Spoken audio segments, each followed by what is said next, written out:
judges of the math solver board. So, yes.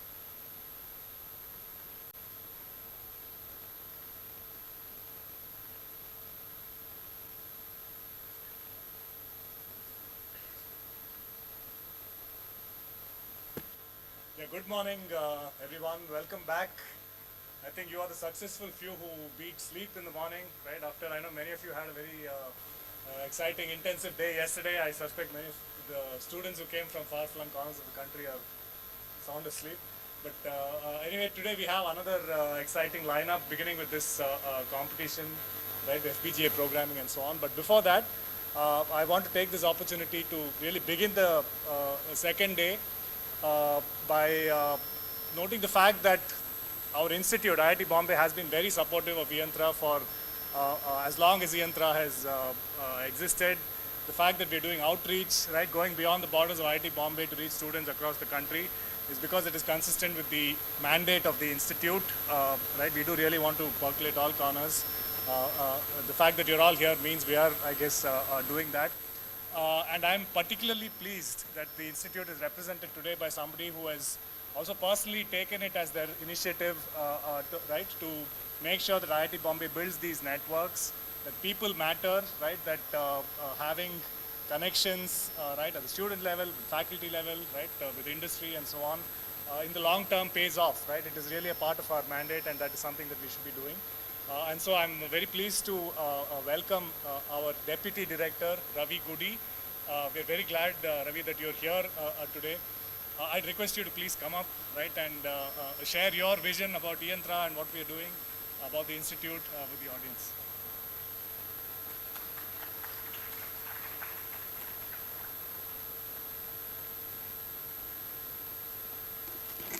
Thank you, Shivaram. Good morning.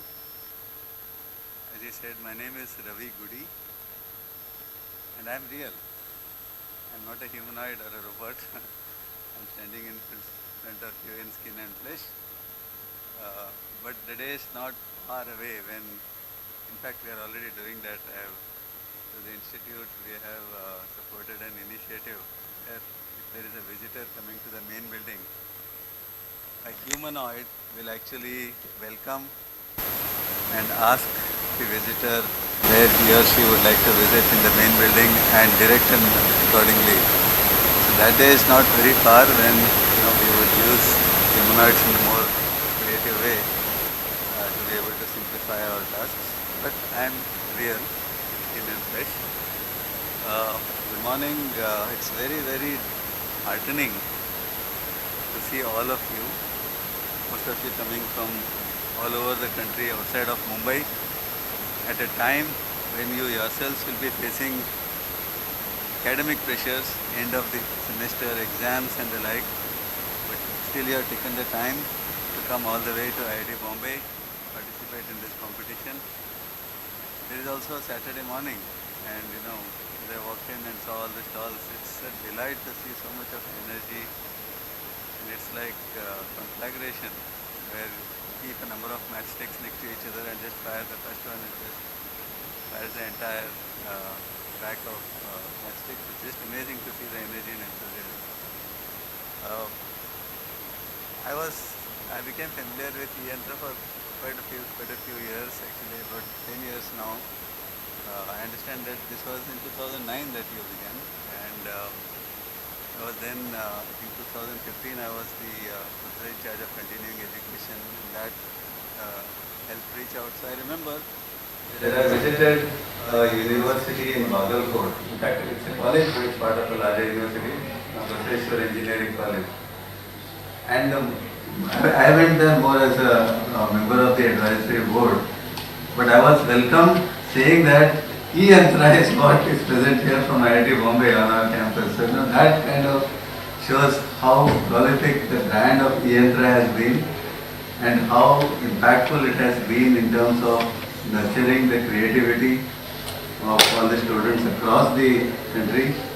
More importantly, I would say that when we talk of nowadays, we talk of building deep tech talent.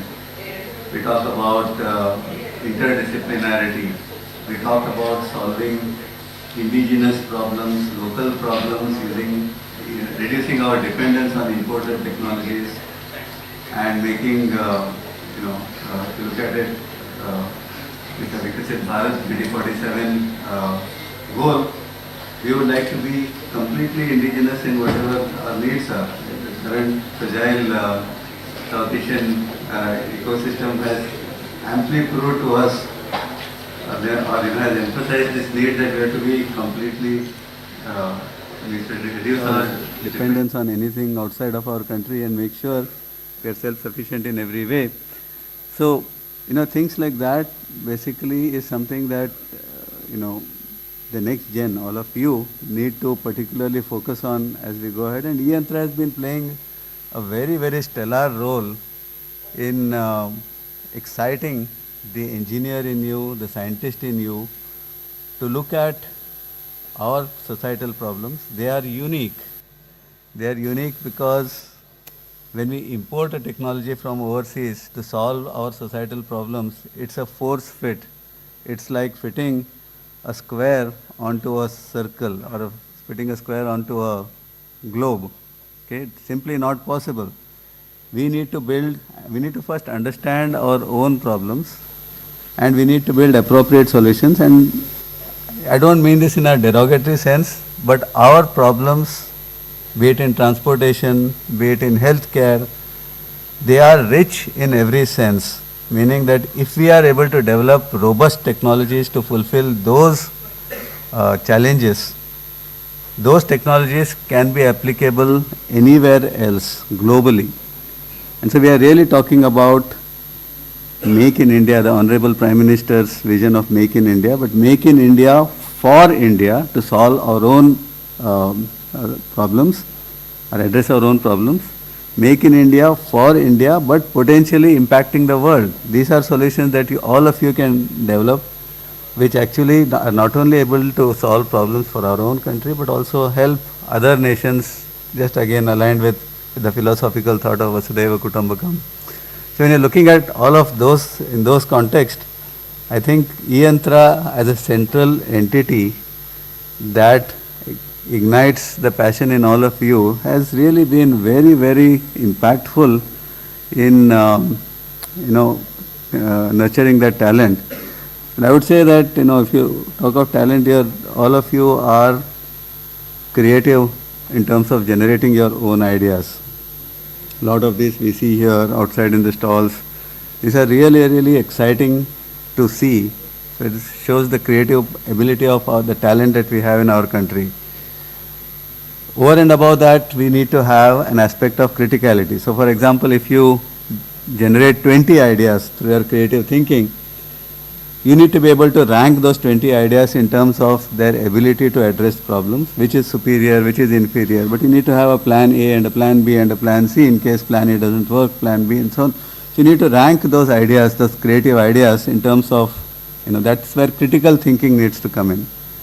And the third important thing is a strong understanding of what the problem is. So really, while academic institutions train students on how to solve, you need to understand what to solve in a very, very deep way.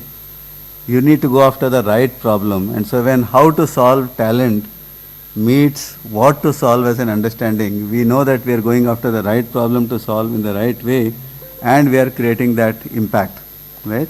And so things like this, where I was talking to the founder here, Professor Kavi Arya, on this initiative, and he was saying that there is a Guru Shishya Parampara that actually happens, where there is a translation of, or rather handing over of knowledge transfer, I would say, transfer of knowledge in many ways, but also that transfer of knowledge is not obvious, it's latent. There is a lot of learning that happens through seniors getting passed on to juniors, and a culture of innovation, creativity, criticality and ability to solve problems gets ignited in all of you, which is a great thing, I would say, and all of you are here basically because that's the passion that has been ignited in all of you. Really great to see that and experience this kind of an energy and enthusiasm.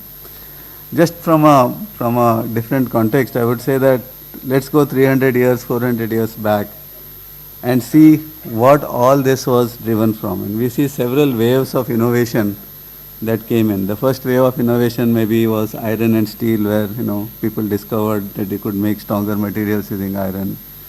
Then steam came in, iron and steel combination. Then we had transportation, and the world became a lot more smaller.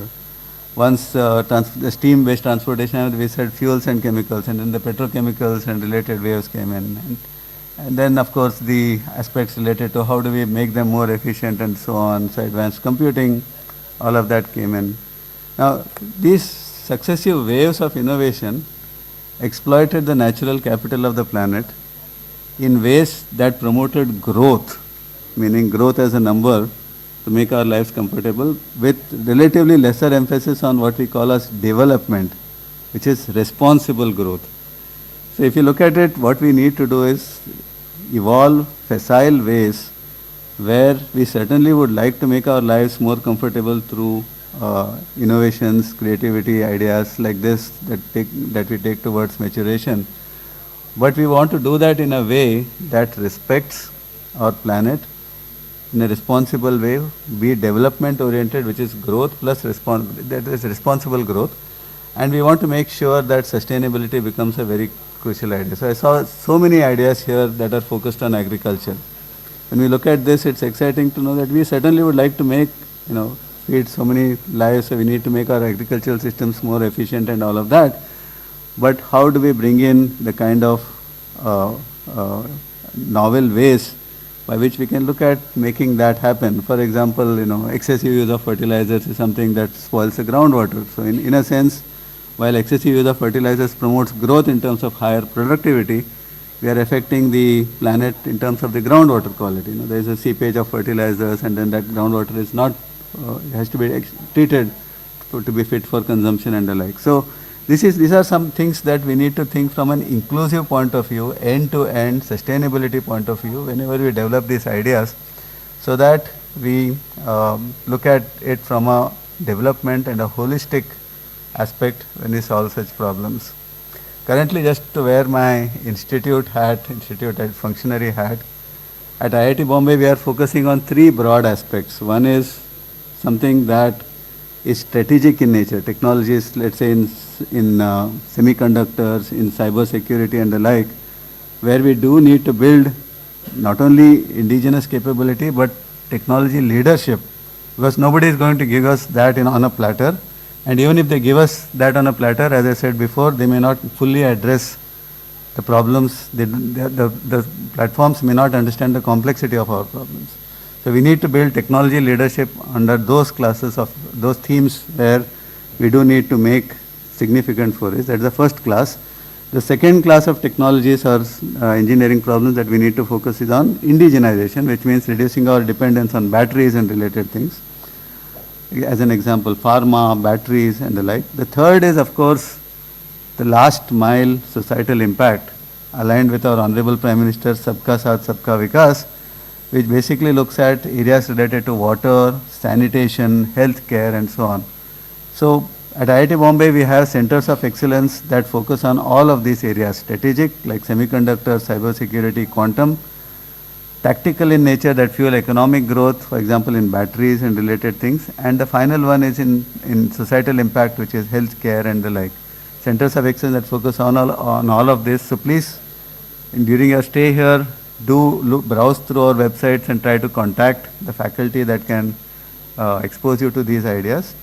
And then of course, we have facilitating entities that take research ideas that are at early TRL levels, technology readiness levels as we call them, and take them to higher technology readiness levels through what we call as a translational research center, an incubator that builds these ideas. We have a research park on campus. We have a school of entrepreneurship on campus. This entire ecosystem is completely oriented towards fostering the innovation, the translation and the commercialization, the kind of productization that we would like to do. That's the streak in all of you. We have that ecosystem at IIT Bombay, and please do stay in touch and get exposed to that culture as well, because it's not just IIT Bombay, it's all of you, the extended community, that we would like to be in touch and so that we can collectively solve and address these important problems, primarily for our country, so make in India for India, but potentially impacting the world. Yeah? So that's my quick brief. Again, I must like to congratulate Mr. Kavi Arya, Mr. Shivaram, who has just taken up this role, and of course all the panel discussions, panel moderators, the panelists, as well as the judges who are here to not judge you. They are here to mentor you. So no idea is bad. Some ideas need to be mentored and developed more than the others, because it also depends on the kind of problems that you are looking at, and there is no quick fix for anything. So you need to use the 2 Ds, that dwell and delve. You dwell on a problem, delve deep into the problem to understand it, and evolve facile methods to solve them. And you look at the 4 Ds of discover, develop, demonstrate, and deploy. So it's the 6 Ds that would really make you, build your ideas into reality. The judges are there just for that. So there is no idea that's inferior, no idea that is superior. All ideas are really great. Keep them, keep the passion, the fire going in all of you. And really excited. Maybe I'll come back during the day to kind of see how the ideas are, all your excitement and how the ideas are being presented. But all the very best. Again, a very delightful morning for me to see the passion and enthusiasm in all of you on a Saturday morning close to the end of the semester. Keep going, and wish you all the best in your academic sessions as well back in your institutes. Thank you very much, and all the best.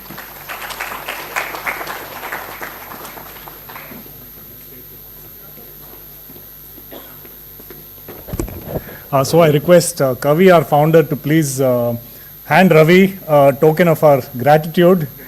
So when I preface this by saying eYantra is supported by the Institute, I think Ravi has more than sort of explained to you in what terms, right? So saying it so succinctly that, go ahead, I'll complete. Let's not make him wait.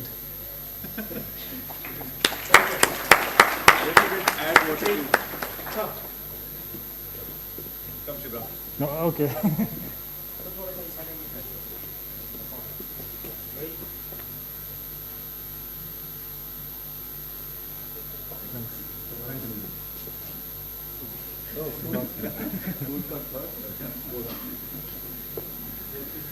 No, I think he said it in brief, right? But so much was contained in terms of finding problems that matter to us, solving it on our own terms, right? Being confident and proud about doing that, doing it smartly, strategically, doing it responsibly, right? Taking into account all aspects of it.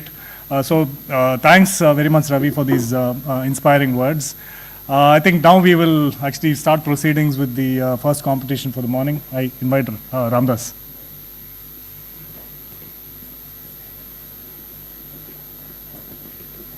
Thank you, sir. Yeah.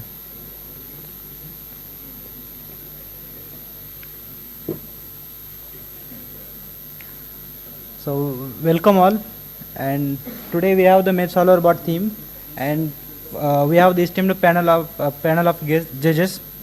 So our first judge is Professor Madhav Desai, sir. He is a professor at Electrical Engineering Department in IIT Bombay.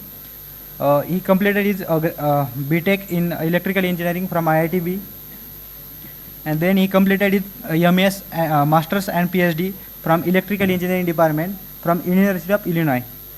His research interest area are VLSI circuit design and systems, VLSI designs and design automation, and graph theory. He is also co-founder of the Powai Lab Technology, and he built 32-bit Ajit processor and FPGA based reconfigurable computing systems. So please let's give a big round of applause to the Professor Madhav Desai, sir. Yeah. So our next judge is Mr. Sudarshan Natu. He is managing director at Nithal Computer System Private Limited, and he was a former vice president of Harman Internationals and former VP of Embedded and Telecom at Symphony Telecom. he has a 40 years of experience in embedded system and product development. He co-founded and scaled successful embedded system company. His technical expertise are embedded system, IoT, FPGA, VLSI design and verification, and hardware design and full stack product development. So let's give a big round of applause to the Mr. Nathu.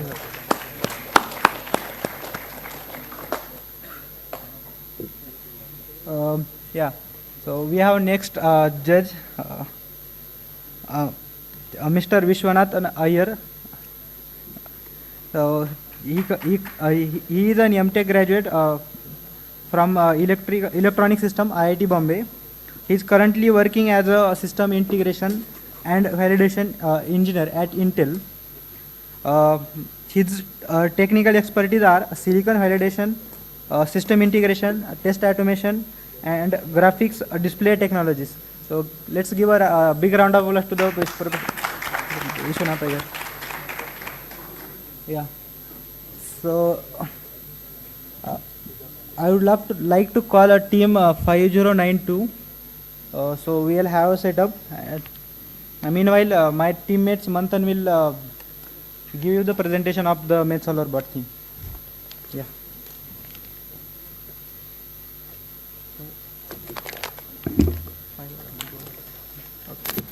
So hello everyone. Yeah, I'll go in brief.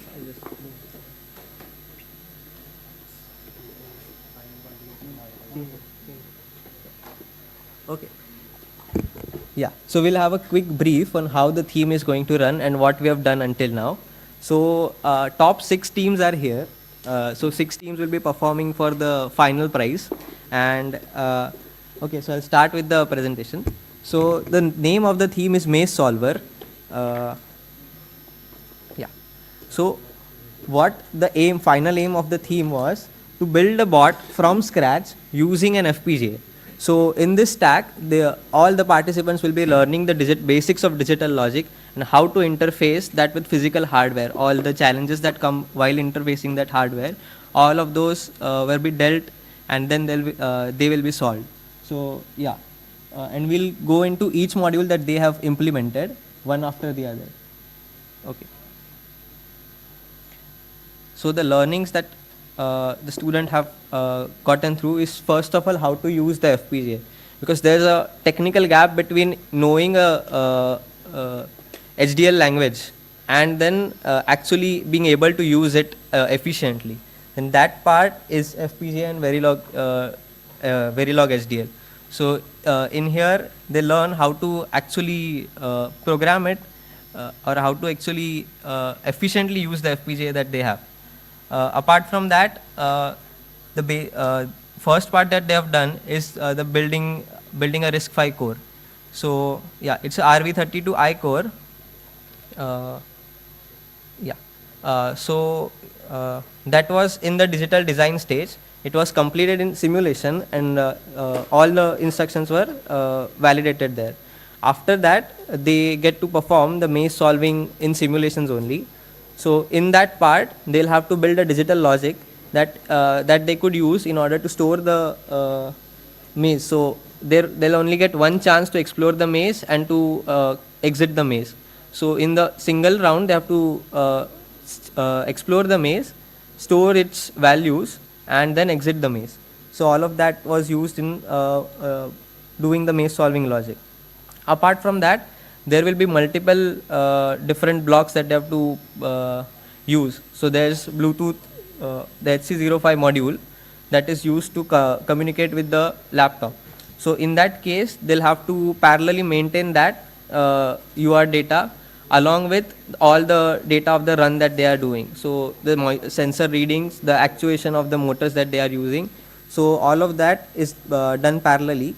So that's why this block is included. Then build a bot, they'll need to have a good design and good collaboration between the design and the program they are writing. So that is highly specific to their design approach. Sensor interfacing and UART communication. Again, as I mentioned, we are using UART HC05 module to communicate with our laptop. So they'll be having, they'll have to maintain a communication block which is always trying to send back all the values. So we'll see what all values and how the theme run is going to proceed in the next part.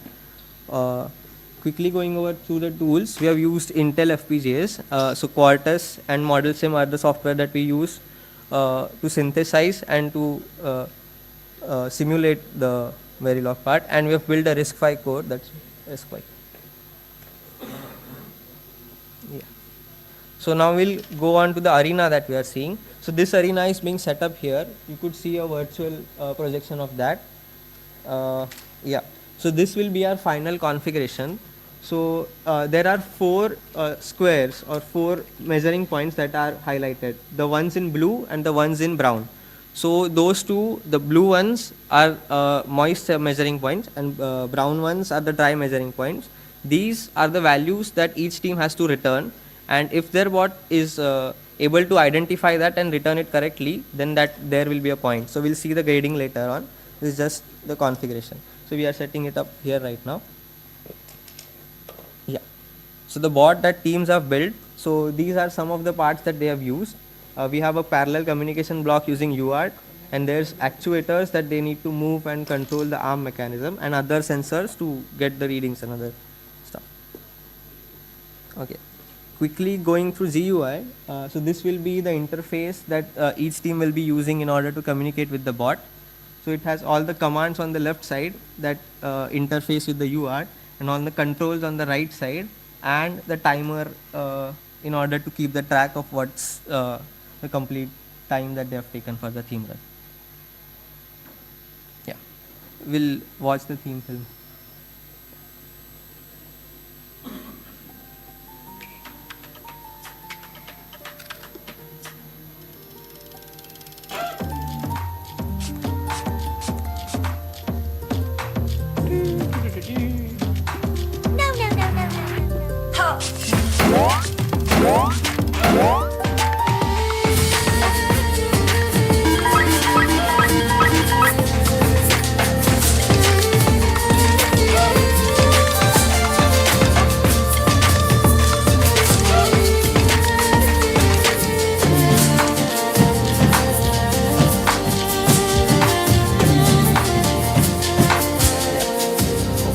Pause a bit.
I'll just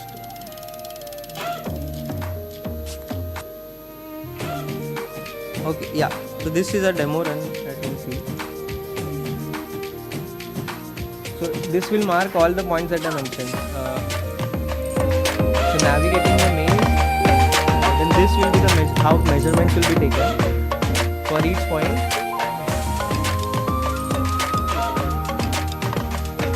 So the measurements need to be taken only where there is a flag present.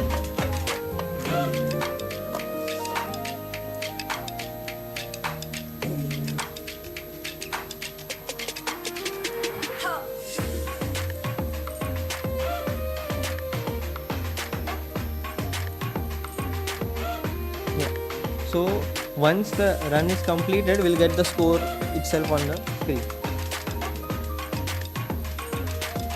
Okay, great. So we'll continue with that part. I'll explain how this will proceed with that. Okay, so now for the scoring parameters, again there will be two scores.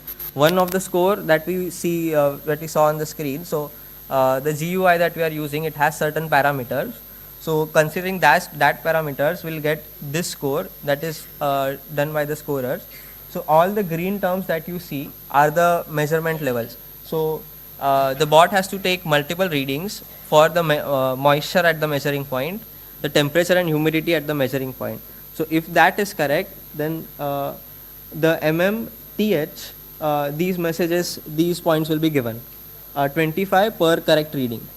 Then we have MPIM, which is identification of the measuring point, correct identification. And then we have maze solving, that is exiting the maze without exiting the maze with sending the end message. So that is indicating that you have exited the maze. So that is all the green parameters. Then we have penalty, that is you'll have a detailed report in the sheet. That penalty will be either in collision or human interventions. Those two are possible. And if there's no penalty and the run is perfect, in that case they'll get a bonus of 180 points. So that is the whole score. And then we'll have a judge score. So these will be based on three main parts. First is how the robot is designed. So in this case, the robot has been very highly customized to their own requirements. So that aspect will be explored here, that how each sensor is used, how efficiently the logic is written, that all stuff. Then we have sensor interfacing. In that case, there are multiple sensors which are talking to each other, which is also talking with the control center or the laptop. So in that case, the usage of different modules, intercommunication between them, etc., that will be checked in sensor interfacing. And then we have maze exploration. So that will be the algorithm and the logic that they use to solve the maze and also explore the different endpoints that they had to in the given configuration. Yeah. So now, for theme developers, Ramdas Sakhtap is the theme lead. Me, Manthan Parsekar, and Siddharth Kulkarni were the theme developers. Special thanks to Hari Viknesh, Prem Kumar, and Maddu. So all these artworks have been designed by Maddu. Jason and Arun are the leads for eYRC. Sachin sir and office and inventory team. I'd also like to thank Sarthak. He has joined recently, so he was also helping us in the team. Yeah. Coming to support, we have our founder, Kavi Arya sir. Thanks to Kavi Arya sir. Our PI, Professor Shivram sir. Thanks again. Then thanks to Ministry of Education for funding us. And lastly, we have our eYantra team who has always been supporting us. Thank you. Yeah. With that, we'll proceed with our first team. Yeah. So I call upon stage team 5092.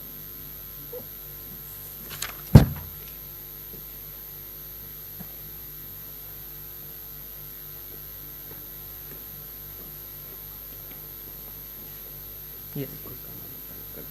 Yes. Present quick announcement. So eYRC finalists kindly move towards your stalls. So a staff will be coming for evaluation. So all eYRC finalists kindly move towards your stall.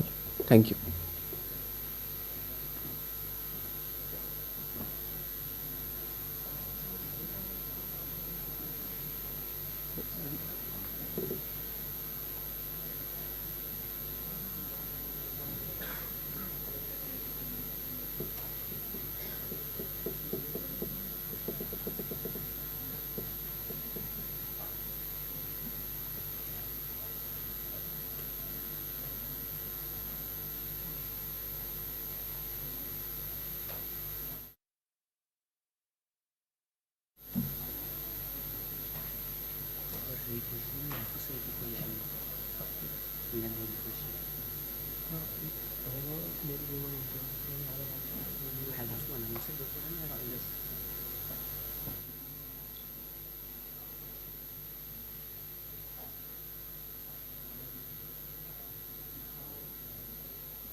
Okay, so we'll be starting with the run soon. Until then, I'll request the second team to be ready, 4975.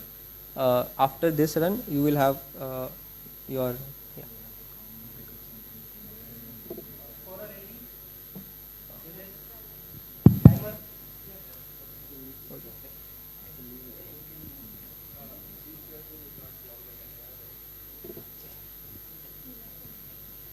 During intervention, you can just.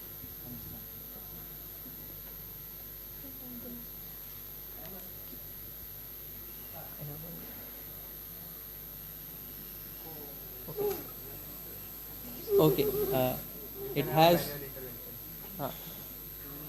You want manual intervention? okay, Call out. first manual intervention. Okay, it will be a second manual intervention.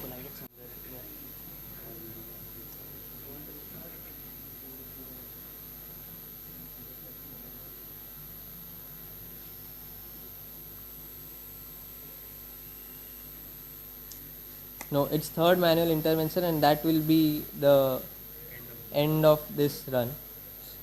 So there will be a second run, second chance. Yeah. Oh dear.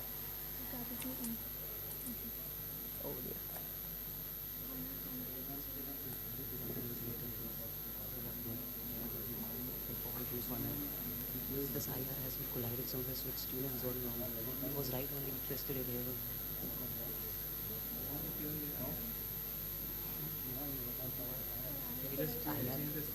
हाँ that only यार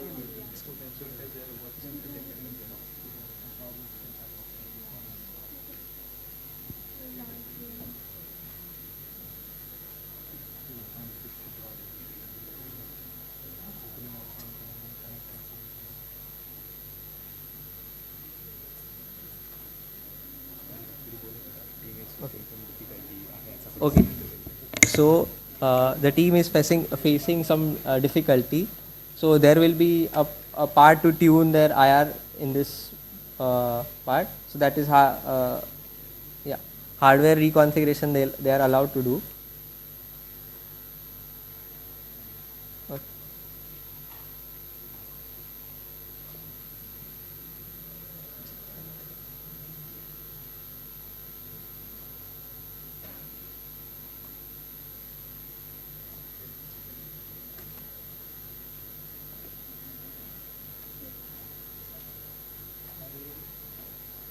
Okay. Team, once you are ready, you can announce.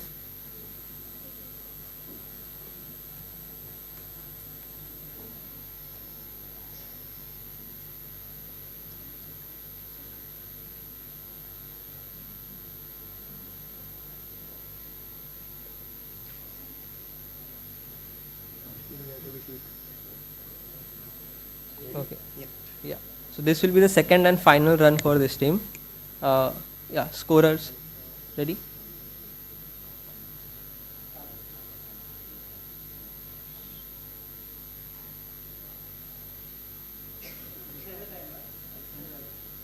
Okay.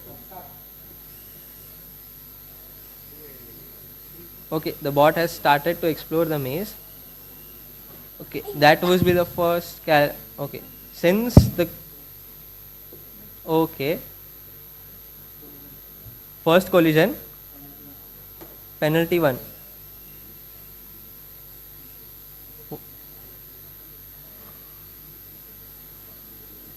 Okay, the bot has started to explore. Since it is correcting itself, it will have a timer of 5 seconds. Okay, yeah, bot has corrected without any problem.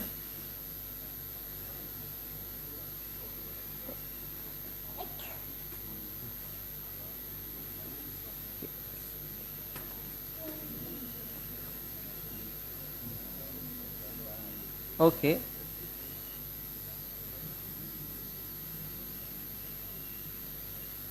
One MPI has been missed.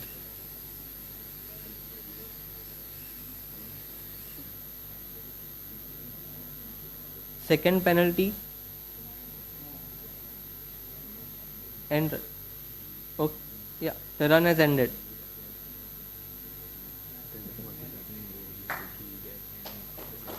Okay.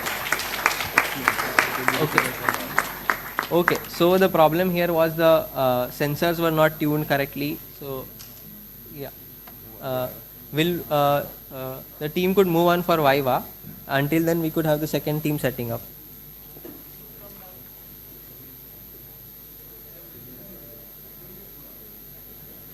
$4975. It was not well.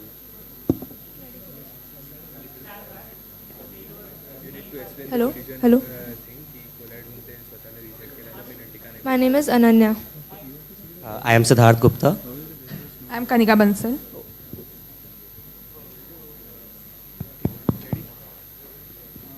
So basically, there was some issue with tuning of IR sensor.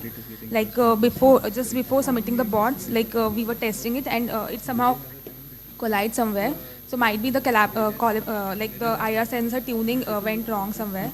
So that is why we faced the issue. But regarding the maze exploration, the bot could not complete it Okay, fine. in the second attempt. Actually, I think there was a we were not properly informed. We interpreted it wrong. We thought like there would be 8 dead ends, and our algorithm was designed for that. So we found out here that there would be only 4 dead ends, and the bot should have to adapt accordingly.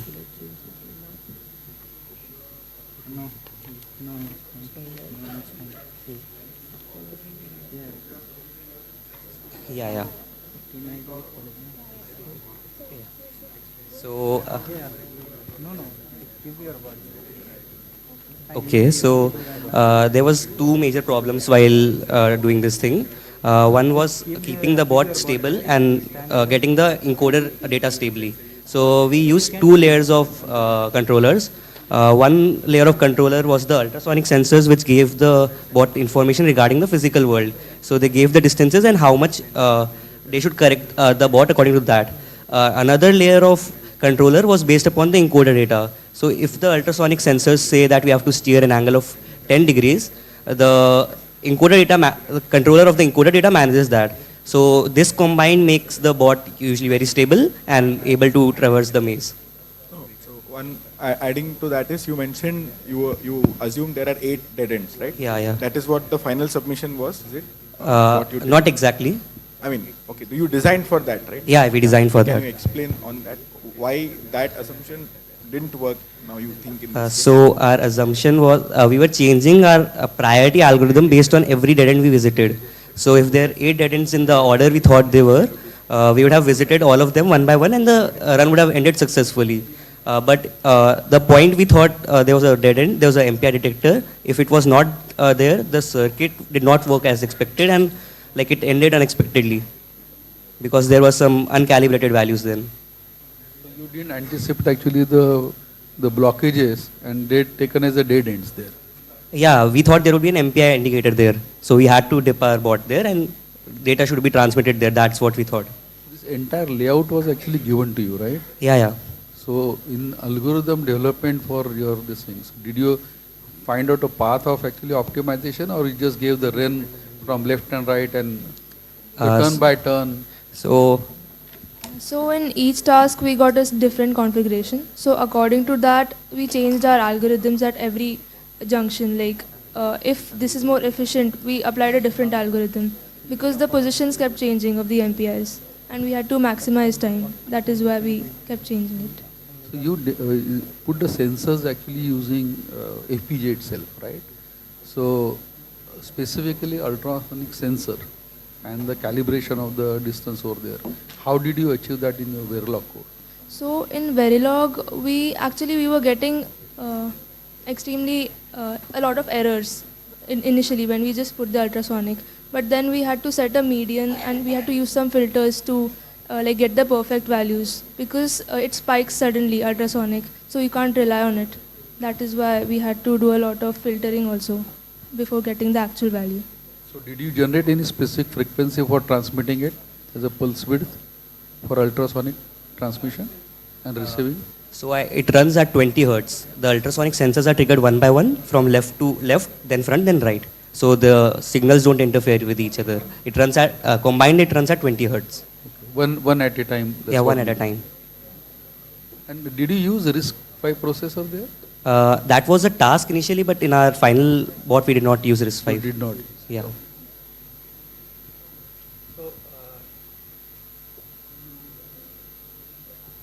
Yeah. So you, given the configuration, you had pre-calculated the path? Not pre-calculated the path, but optimized the path according to that configuration. We had not hard-coded the turns. We had changed the algorithm dynamically according to the fixed dead ends we knew that were going to be there. We thought that were going to be there. And how did you figure out where you were in the maze? Encoder data. So with the encoder data, we know the rotation of the wheel of the board, and we find all the odometry data with that. Okay. How many lines of Verilog code did you write? I think our main FSM was around 900 lines of Verilog code. But there were many sub-modules, so many were kind of the repetitive modules. So I think in total 2000 or 2500 lines of code at least. And what about the verification? Did you not anticipate such an issue? No, actually we thought it would run smoothly. Okay. Yeah, I have one question on the design, right? So I see that you have 3D printed some parts of it, right? But I still see there are some like random holes which you have carved out to take things out, right? So I wanted to understand what challenges you faced to, like, in the design aspect, right? To design the whole thing. I assume you had access to 3D printer in your college or lab, and you could design basic few things, right? Then what happened? Why there are little loose ends still left, right? So the reason for the holes is because we didn't make account for the switch and the height it would be placed at. Okay. So the switch is slightly below the hole. Okay. That So is why. if you were to just get another iteration or redesign, you would take that into account. Yes, right? yes. How about the mounting of the sensors? Why even that is like taped? So like initially we just found some of the CADs of like standardized CADs of ultrasonic sensor, IR sensor, and using that we designed everything. But when we started calibrating our like system, so there were a little bit of challenges that we faced. Accordingly, we had to shift our system. Like let's say for example, this servo we first mounted on the top. But when we just like calibrating our system and we were giving them the demo runs, we found out that there was some issue like of the length, like dimension-wise issue, that our soil moisture sensor was not perfectly going into the container. So we had to change its position accordingly. Okay. Okay. So after you, designed it, then after several iterations or trials, you had to modify things, and this is the final shape which you could end Yes, for the yes, van yes. solution. Okay. Got it. Thank you. Yes. Quickly, how did you distribute the work amongst yourself? So initially the software part was distributed between all 4 team members. So each of us did one task, and whichever was tougher, 2 people worked on it. And then during the hardware stage, we were actually not in the same place. So some of us were in college, some of us were at home. So I did the hardware testing. One of our team members built the arena, and they did the CAD and the arena preparation. So what is the combined learning? Well, we've never worked on an FPGA before, so we really learned how to use Verilog and how it's different from simple microprocessors. And Also, I think hardware systems are prone to failures, so we should design them more carefully and with more fail-safes. Good. Thank you and congratulations.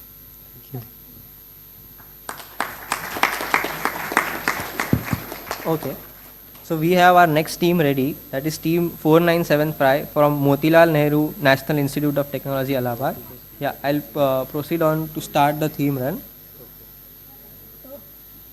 Yeah. Okay.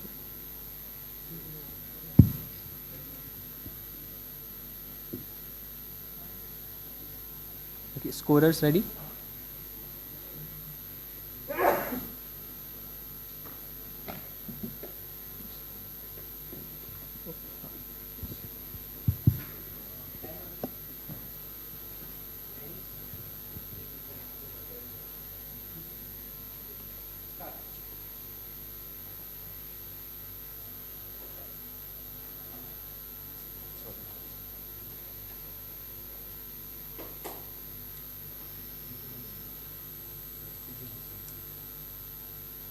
Okay, we'll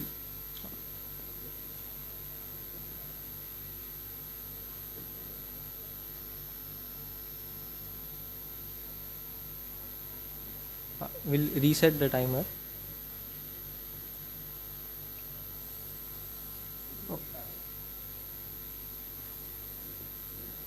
Good morning.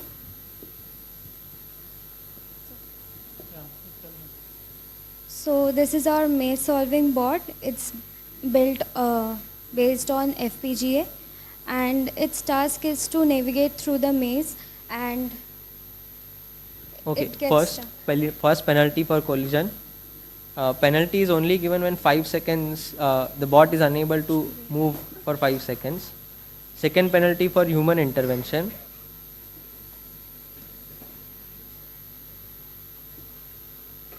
Third penalty for human intervention.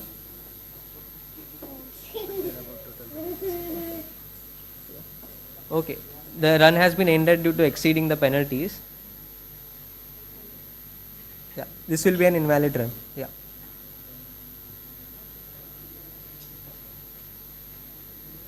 Okay.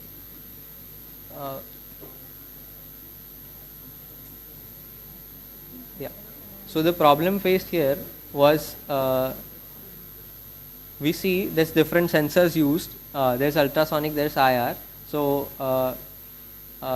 improper calibration would probably so it will lead on to not detecting the wall correctly and not recording the states correctly. So yeah. So are we ready for the next run? Yeah. So Ramdas will give a call.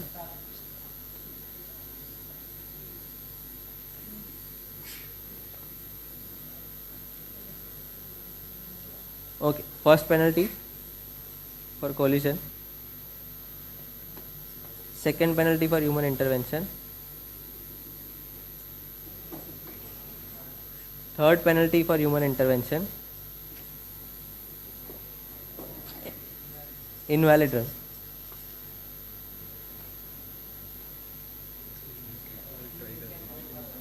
Okay, so all the both the tries have been finished. So yeah, the team will proceed on for judge interaction and will call upon the next team 1708.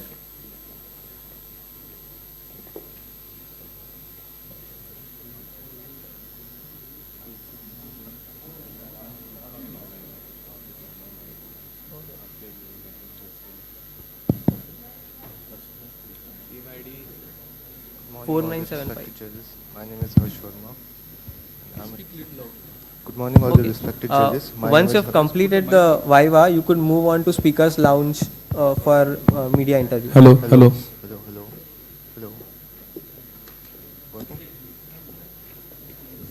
Keep blue. Hello. Hello. Good morning, all the respected judges. My name is Harsh Verma, and I am a third-year student at IIT Allahabad.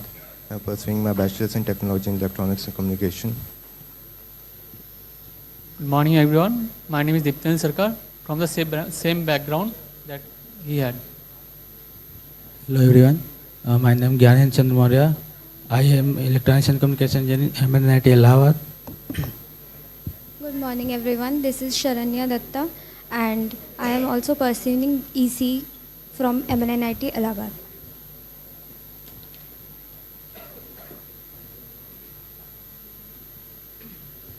So of course, one of the things that kept happening was your robot kept tipping over, toppling over. And it's mechanically, it's like a very tall robot, right? So you didn't face this problem earlier? Not as much, but after the design, as you can see, the dual linkage parallelogram arm. Is it audible now? Yeah. So as you can see, we have increased the height of the sensor because it was interfering with the walls, and also we use this particular mechanism because the theme was based on soil. So you're using soil, but so the soil was hard. So we use this particular mechanism to penetrate to the soil, so it could take readings. We tried using only one servo, but it wasn't strong enough, and it takes a circular path if you use one servo. So I really wanted for it to go like deep down because it's dipping. It's yeah. Sometimes it did, but it did, and we placed the battery the most weighted weighted. So you put a component, higher weight component on the bottom side. That's what you yeah. did. Yeah, but the problem was the jerk. Yeah. Motion was jerky. That caused it to tip. Actually, we wanted to implement the position tracking also. So we need to take every turn perfect. So we don't try to get a turn early back from getting some signal value from the IR or ultrasonic sensors. So if it was early back, then there will be no position update. So when we tuned it earlier, that was a defined surface. So their left turn was a defined count, and now the left turn is now another defined count. That's You are saying that what you actually used during your testing, that and this is different?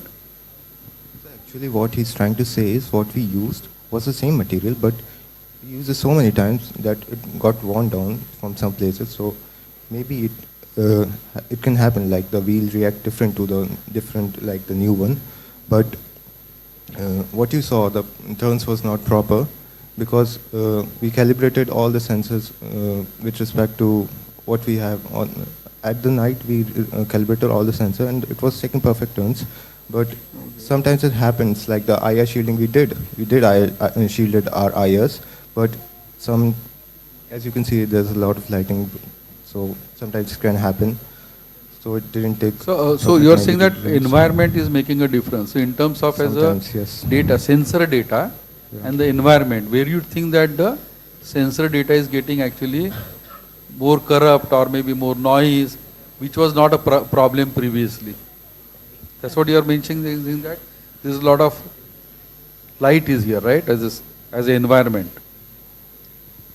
Actually, we tried that we get some of the values for perfect turns through eYRC and imply it on the bot also. So an user can update the values from the outside also through phone. Yeah, we try to calibrate, like on the go it takes a lot of time to compile. So already got a chance to calibrate, the practice arena and here, right? So like just wanted to know from you all, right? So what could have been improvements in the design to take this factor into account, right? What you would do to cater to that, right? Now this is a practical challenge, we understand, as you can see, any solutions you can recommend? As you can see, the bot height, like the stud you can see, it's too long. So what we could redesign the bot and make it lower to the surface. As you can see, motors are a bit heighted. So what we could actually do is flip this, all the PCB and the FPGA. As you can see, if we flip this, we could like put our motors on top. So it would reduce height more. So while answering, I would suggest you to touch upon, right, what you could improve in the bot design, which you mentioned now. You should say in the what you could do in the sensor interfacing also, and what you could do in the exploration algorithm also, right? All the three combined to make your solution better and give chance to everyone to talk, okay? You can talk one by one and we can get. Sir, for the designing part, the motor controller is taking a length too much. It's taking. So we could have made it like horizontally. Okay. So that this would get less. So the height would come down and it could have been more stable. Okay. Okay. Anything you could want to improve in the sensor interfacing? Sir, I think it may be a lighting issue. We have not calibrated here. So I think if we calibrate here, then it can run. Before the start, you didn't get chance to calibrate here before the start in this arena? No, we are not allowed. Okay.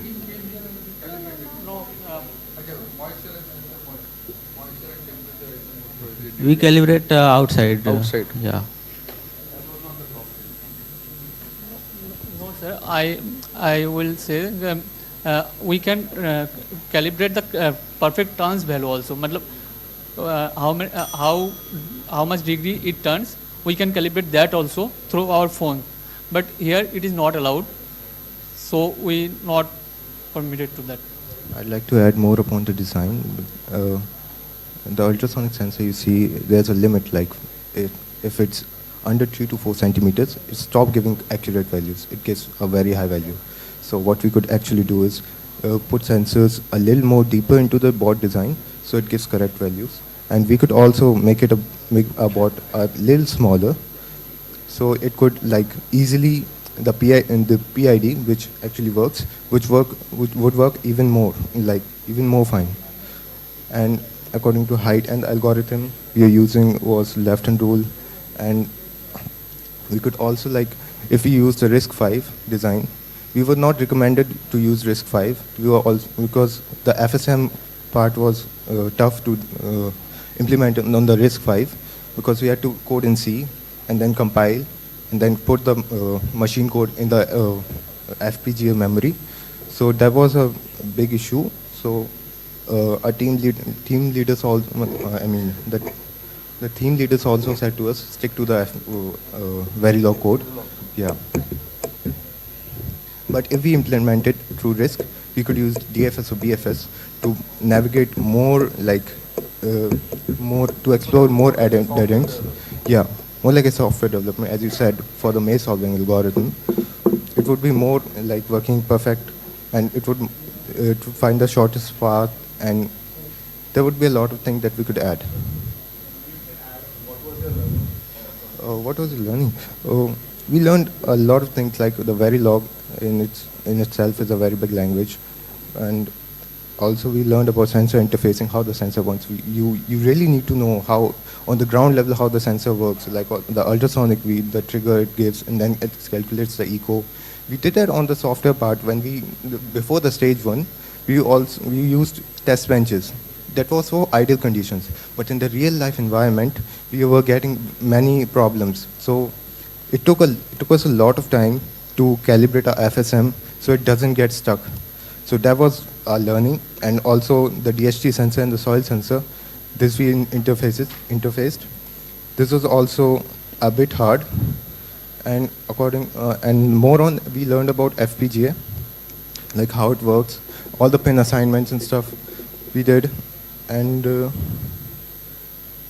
yeah, we learned more on the practical side of the project rather than on the software side or the simulation side.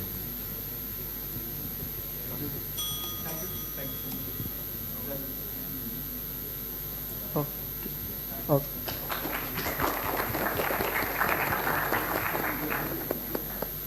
Now we could proceed with the next team, team 1708 from Matusri Engineering College.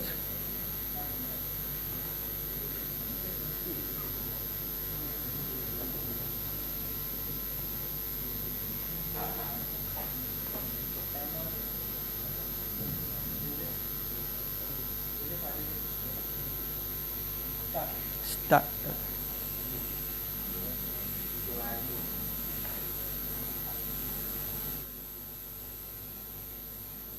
So, hello. So as you can see, we focused more on stability more than speed. We thought making the bot go straight instead of relying, we relied both on encoder correction and also walls, such that if encoder correction goes wrong, the walls can correct it by making things parallel to the wall, by like centering algorithm, or if the bot is going too far away from a dead end. 1 MPIM and stuff. 1 TH 1 mm.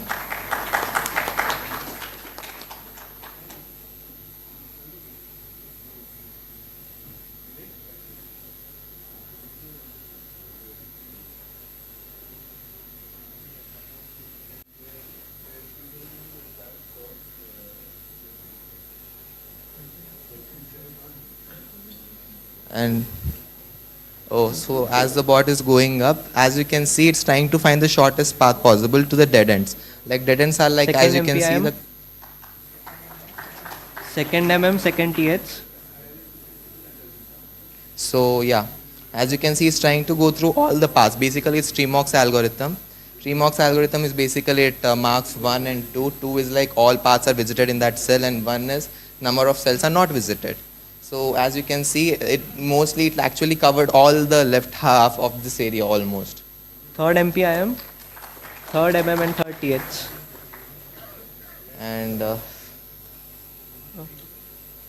And we calibrated the encoder such that they are nearly 90 degrees. We didn't want to take risks, so we added a break before it moves and after it moves also, because each turn requires has a drift, a certain drift, and that drift might not make the perfect 90 degrees, and we didn't want to risk that. We added before every turn a break, and after the turn also a break, so as to get a proper 90-degree turn. And as you can see, here there's a tick block. This block is like very long. We don't know one block, one block might not be. Third MPI, fourth MPI, fourth and fourth TH. So all the dead ends have been covered. No penalty yet.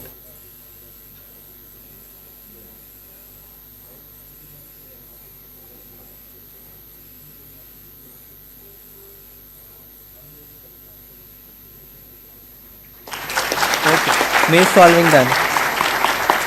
Okay. So this run will get a bonus for no penalty. Yeah. 1708. 1708. Yeah, second team. Yeah. So I'll. Thank you. Yeah, you can proceed for Viva. Yes. Okay.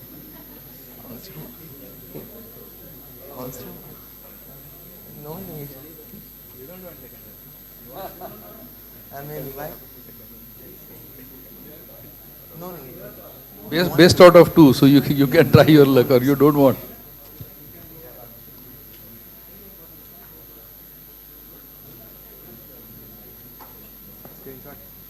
First, congratulations. That's really great.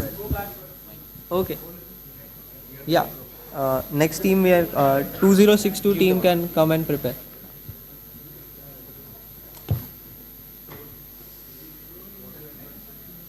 Good afternoon, everyone. My name is Madhav. I am from Mathurs Engineering College.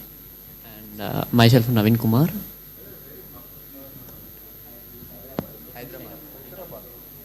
My name is Pratham. And my name is Hemant, the team leader. First thing is, I have to congratulate you because your machine worked flawlessly. Yeah, thank you. So why did it work flawlessly? Basically, it was not working 2 days before. So we found out a very fatal bug basically in last 2 days.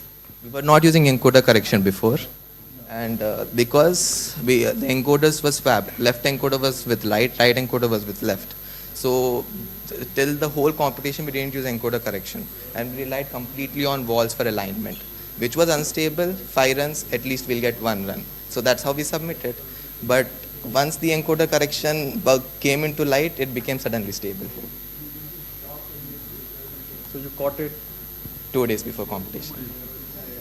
How did you find that? Because I gave up basically. I was like, this run will never happen. My bot will 100% sure crash. Forget it. I will just research on this new encoder correction because people say it's good. And basically in the night of 3, I got it. So what do you do with the encoder correction? What exactly do you do? Basically, encoders are like ticks. Like there are, for example, a wheel rotation might take 1,200 ticks. So those ticks basically, like left encoder, if it left motor, if it goes a certain distance, certain ticks more than the right, certain ticks more than the right, the left motor will slow down so as the alignment is same. It trains really parallel to the wall. So every time actually you do that, the correction is happening all the time?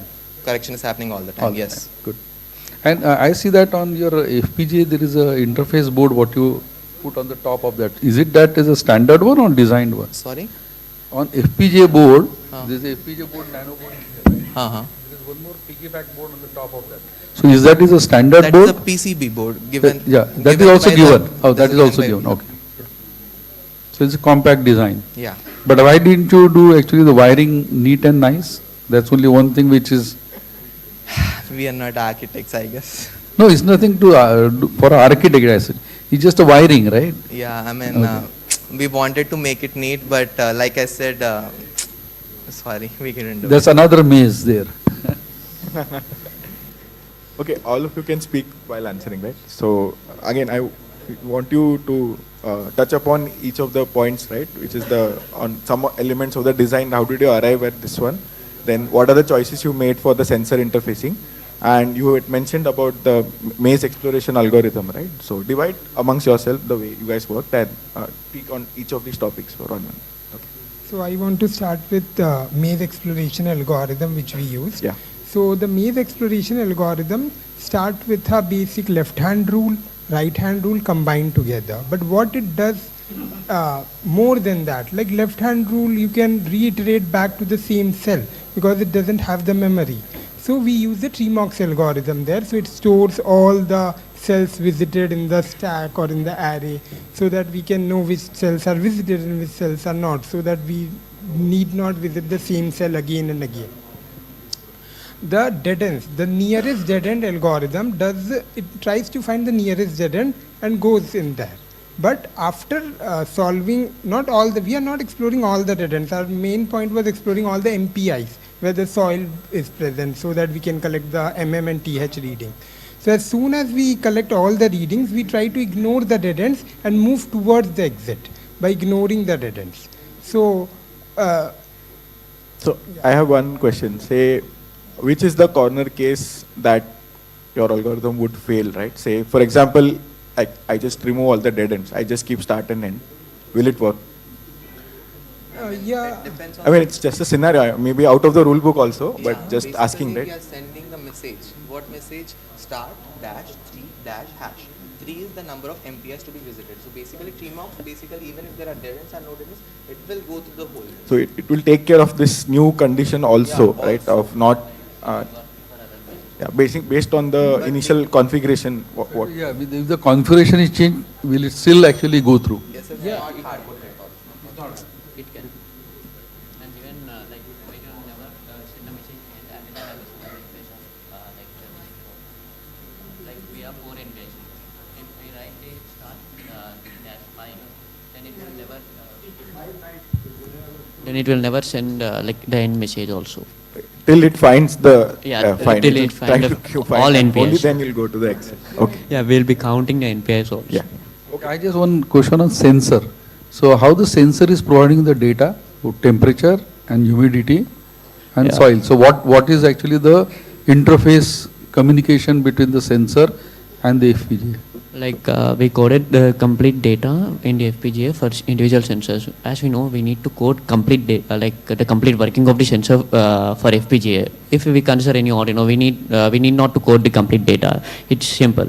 But for FPGA, we need to code it completely. So for individual sensors like ultrasonic sensor and DHT sensor and the soil moisture sensor also, we did code, and also for ultrasonic sensor, we calculated a tick so that we will be aligned at the center when compared with the walls. No, what I meant to say, is it I2C based, SPI based interface, or is it actually the analog value you are reading out of that? Like we are reading the analog value, right? Analog value you are reading it, okay. So time analog value.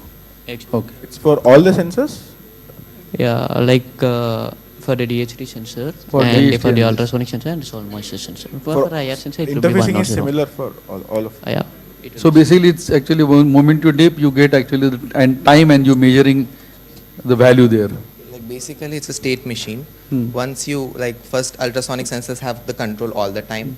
Every 60 milliseconds it's not Arduino, right? It doesn't have built-in files. So FPGA, we do everything, we code everything on our own. So in FPGA, every 60 milliseconds it sends a sound wave trig and then the echo, and we calculate those values based on wall thresholds and stuff like that. Even DHT is the same. DHT is on every time, no matter even if it's not in the dead end or if it's in the dead end. It's getting the values every single time. Just that we are sending the value when we get it, like sending the value only during this thing, but the value is always present. It's always like basically that's the advantage of hardware FPGA. Everything is on all the time. So concurrently running it at all the time. Yes. Yeah. Congratulations, team. Thank you. Really, congratulations. Flawless. Thank you. Why didn't you take actually the second chance? What? Second run? The time will be same, I feel, and battery will get low, so I thought time will get less anyway. Oh, okay, good competition. Team ID is like 1708, right? 170. Yeah. Okay. Thank you, team. Yeah, I request the team to proceed for media interviews in speaker lounge. Yeah, now we'll have the next team, 2062 from IIT Indore. Yeah. Scorers ready? Okay. Start. So this is our maze solver bot. Our calibration heavily relies on encoder values and wall following.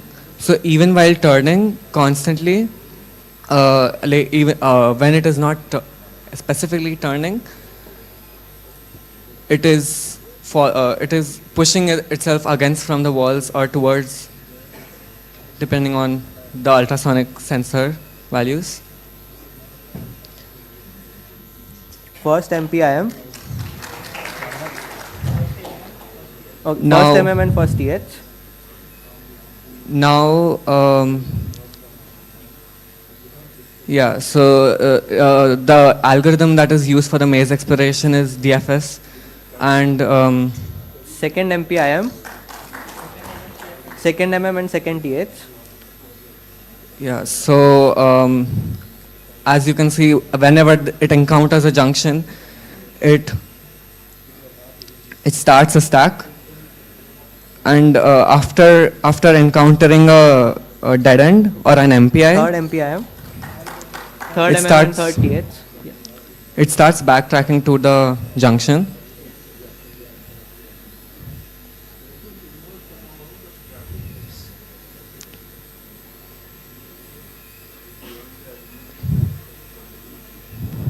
We can see the calibration in action. The team is using ultrasonic sensors and it is also relying on IR for calibrating its path.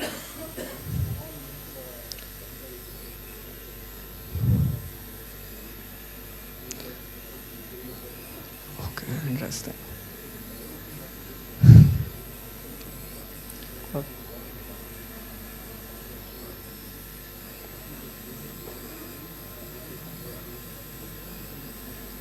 Okay.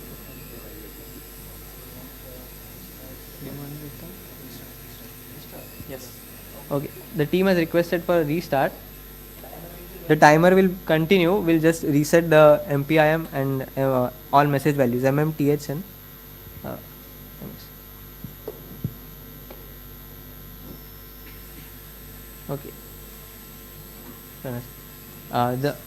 Okay. This issue can be traced down to calibrating the sensors. A single false reading on a highly reliable sensor or highly sensors, it will trigger a U-turn basically.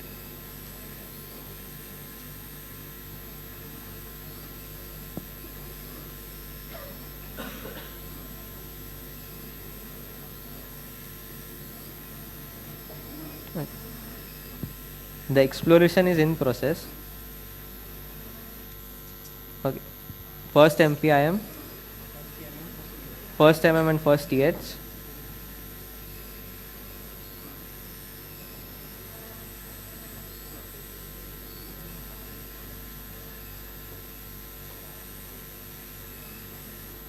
Second MPIM,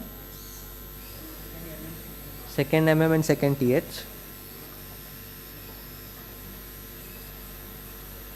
Okay.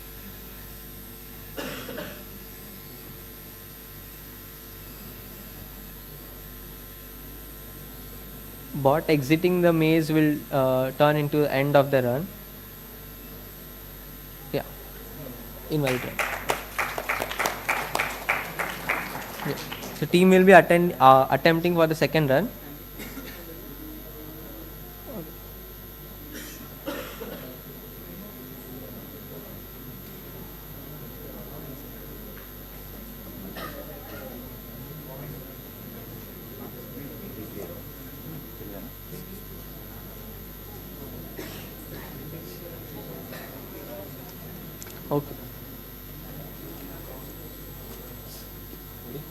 Yeah.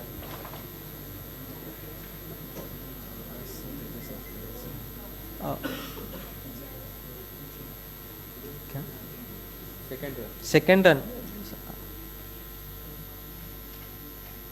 Okay, judges and scorers ready? Timer ready? Okay. Start.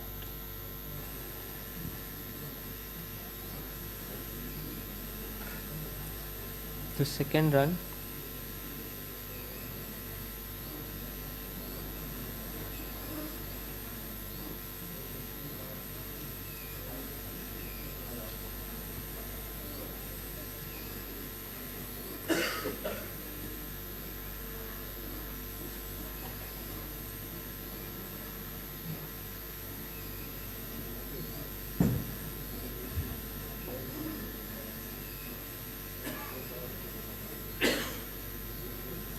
Okay, first MPIM,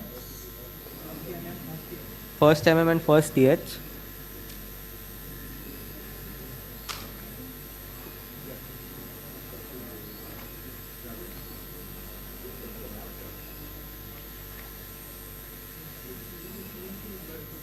Second MPIM, second MM and second TH. Okay. Collision 1. Team has opted for a restart, so the timer will continue.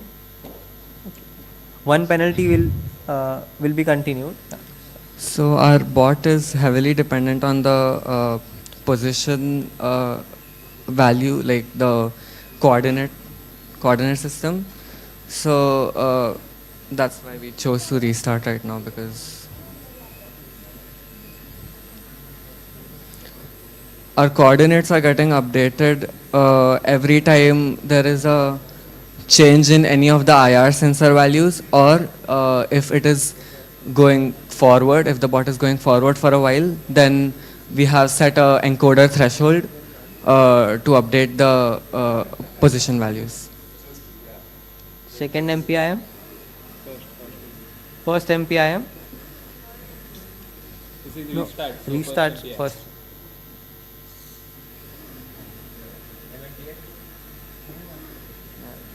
Okay. 1 mm 1 TH. Okay, multiple readings at the same spot won't get the results. Okay. Yeah. So, okay, this intervention will lead to end of the thing run. Okay. Nice. Good. Okay, you can proceed for Viva. Until then, next team could get ready. 1132. What team number? 2062 IIT Indore. So what is your team's analysis of both the runs and what actually happened?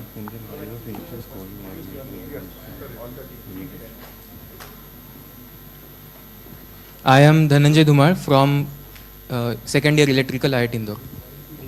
I am Aditya Ji from second year electrical IIT Indore. I am Karan Nitesh Bhaktharia from second year electrical IIT Indore. The fourth member didn't come. Okay. Yeah. So what is your analysis of what went actually wrong in, because you did attempt over there and you opted for restart. All right. So basically, when it reached almost the end, the ultrasonic sensor, the front ultrasonic sensor gave a false reading, because of which the bot thought that there was a wall in front, and then subsequent false readings caused it to miss the coordinate. Yeah. So we had to restart the run. Basically, we are using DFS algorithm, which heavily relies on coordinates. So the bot does not know what the maze is. It just knows that it will start at 4,0 and end at 4,8 and end at 4,0, and the maze is 9 cross 9. So when it is exploring, it builds the maze by itself and simultaneously solves it to reach 4,0. So if we miss a single coordinate, if there is error of single coordinate, then entire algorithm gets ruined. You are not relying on the barrier.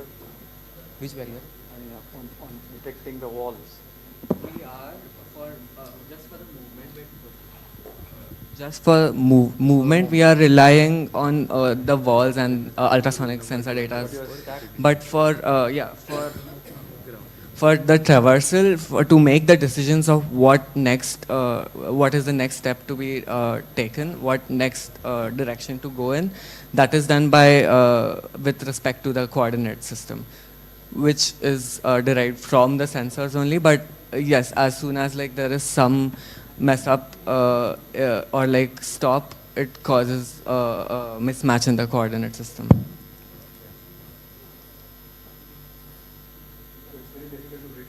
Yeah. Yeah, but also like we did this mainly because if there were like if say the maze was changed completely, and while starting the maze we give an input of how many MPIs we are supposed to find. So if say we find only we are supposed to find 4 MPIs, but we only find 3 MPIs, the maze will go to the exit, and if it realizes that only 3 MPIs have been found, it will go back inside, and all the unvisited corridors that are left, it will again go and visit them, and then again go back to the exit, which is only possible via the coordinate system. If it was not there, we would not have been able to implement that. You opted for actually a restart in between, because the coordinates actually, and you're not storing anything there. That was the reason there. You could have actually right from the measurements starting point, you could identify where exactly it is and rerun over there with a start over there. No, not maze, where your count was there at that point of time, where it got stuck, and for a manual intervention, the parameter, the robo was on, right? Yeah. The parameter, whatever it was there, can that not be taken as a reference and started from there? I mean, for manual intervention, right? What we Right. saw the other teams use. You Right. chose not to use it, right? So what was the challenge we want to understand? Yeah, so our again, as I said, we heavily rely on the coordinate system. So that is being updated via every time. Basically, there is a switch in. There is if we detect a change in the left, right, and mid. No, so the current implementation is Yes. fine, but why did you choose this path, right? Over, you knew the rules, you had this option is available to do a manual intervention and like Yes. correction, right? So we want to understand from that reasoning perspective, right? Why did you opt to solve it this way over not using that? Yeah, so we wanted it to be more generic, because also if it was an imperfect maze, then for example a left-hand algorithm or even tremor might not work. But with a stack and with a visited count cell, we can have an imperfect maze also run, which we did during the bonus task. So that's why we went for this, because we wanted it to be more as a universal and more if for any maze it would work. Okay. Now, like from the learnings of this run, right? The 2 runs, what happened, right? What improvements or suggestions you would have in your design, right? To maybe make it better or make it work for this problem. So we faced this problem during our testing as well. So we added a median filter to our front ultrasonic sensor, and it seemed to work then, but somehow it has not worked here. So it basically takes 5 consecutive values and chooses the median value between those 5. So somehow it gave 5 false readings, and that's why it took a wrong turn. Okay. Thank you, team. You can proceed for exit interviews on ground floor first. Room number 2. Yeah. Now we have the next team 1132 from KPR Institute of Engineering and Technology.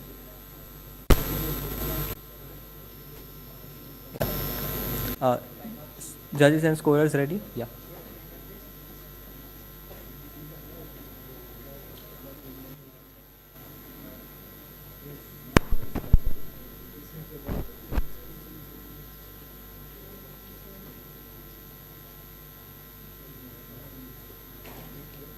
Okay, ready? Start.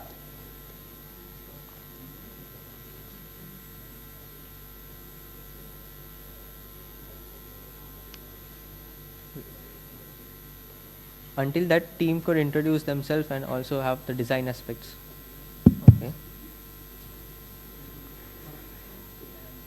first penalty, second penalty,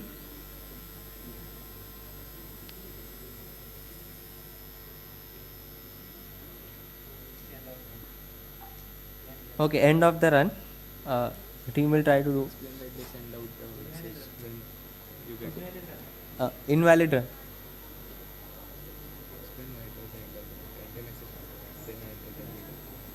Okay. The bot has sent end message which indicates that the run has to end. So that was the reason for it. Yeah, we'll start with the second run.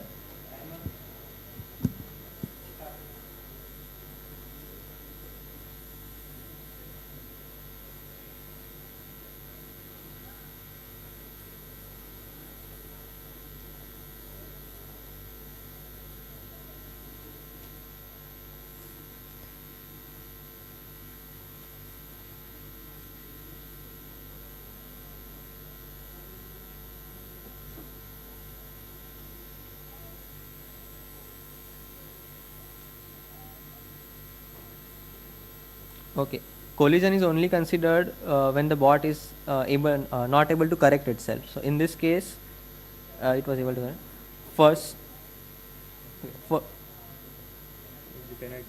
First penalty and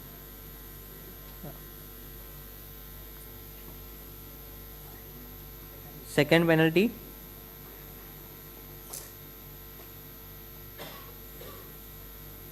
one MPIM.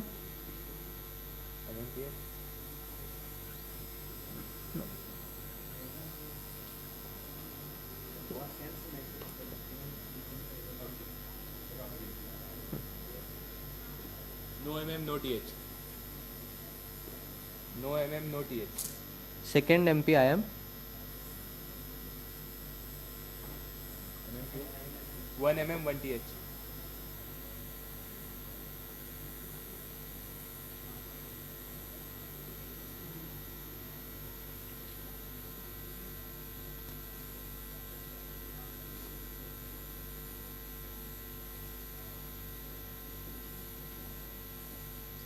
Third MPIM.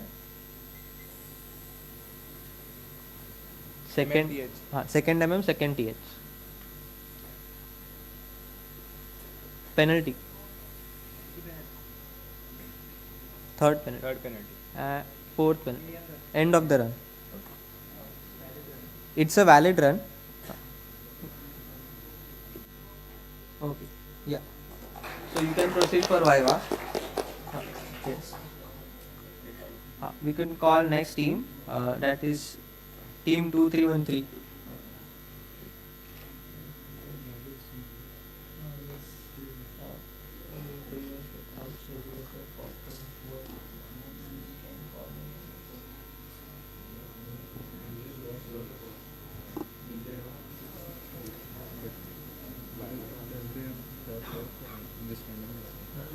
Why is it yeah. And what is the number?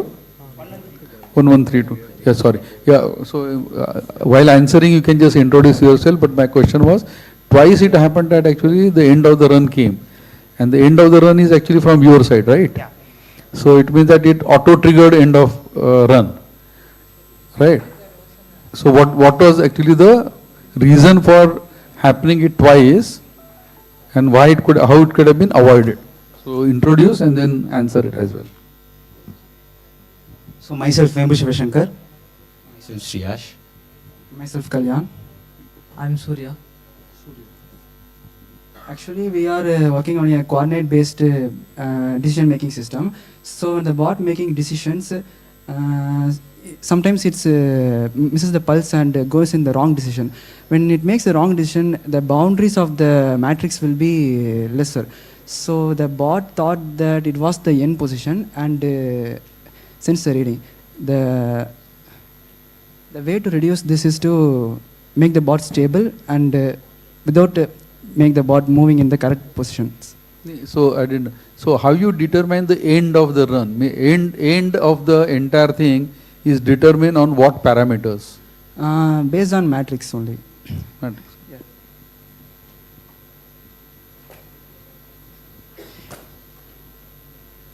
So how did you implement the logic? Did you use RISC-V or did you use RTL? What was your maze searching algorithm? Actually, we used a coordinate-based system, I said earlier, right? So I used Manhattan distance to calculate the shortest path every time the bot updates its position. From the current position, when the bot moves to before moving to the next position, it will check whether if the bot have two paths, left or front. I will set a goal position, that is called MPIs, the 9 dead ends. The bot will automatically check whether the MPI is the shortest, the left is shortest or straight is the shortest, and take the decision based on that. This is how our bot travels through the maze. How do you determine the locations of the measurement point? That this is really the measurement point. So we'll be giving the coordinates of the dead ends to the. Achha, so based on the coordinates. Yeah.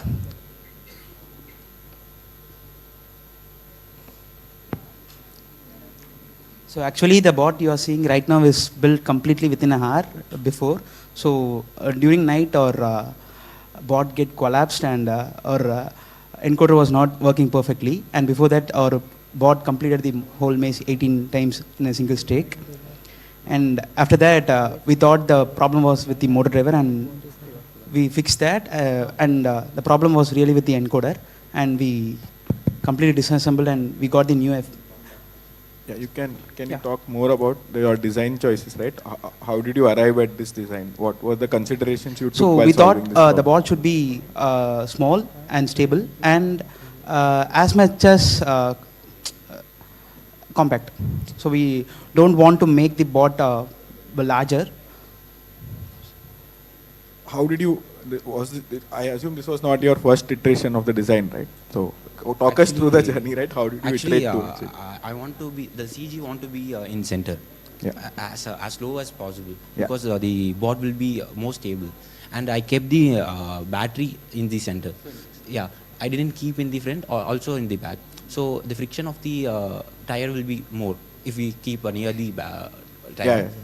So that's my plan. And PCB also like very low to the ground. Actually, we created many things for ultrasonic sensor so that it will not shake, so it will not produce, it will produce very less noise.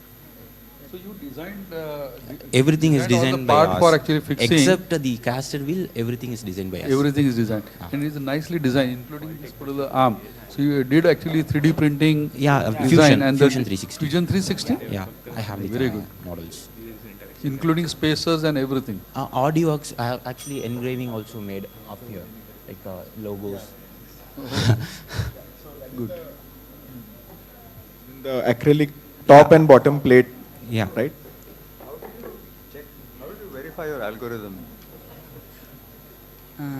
Every time I verify the algorithm, I will slow down the bot and increase the brake system to check whether the bot is moving in the correct cell to cell. Because my algorithm based on coordinate system, so my bot need to be in the correct.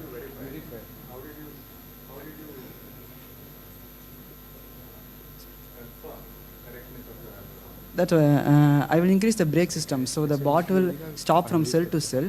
I actually we completed the maze. You can talk us through your algorithm like development journey. You were given a problem statement for your final submission, right? The configuration. Yes. So what all problems you faced in that while it's trying to navigate the maze, and how did you design that and solve those? The main problem.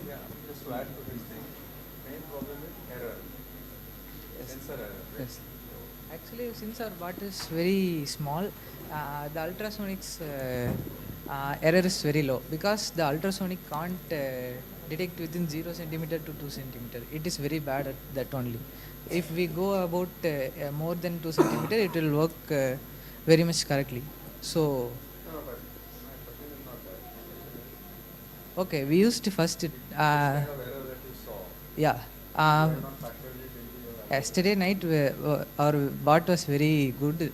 It complete like 10 to 15 times, and Actually, we use PID for error correction. So And the algorithm based correction is like we keep a delay in each a center of the maze, so it will stop there. Like once again it will stop, and next cell center it will stop. So we can verify using that.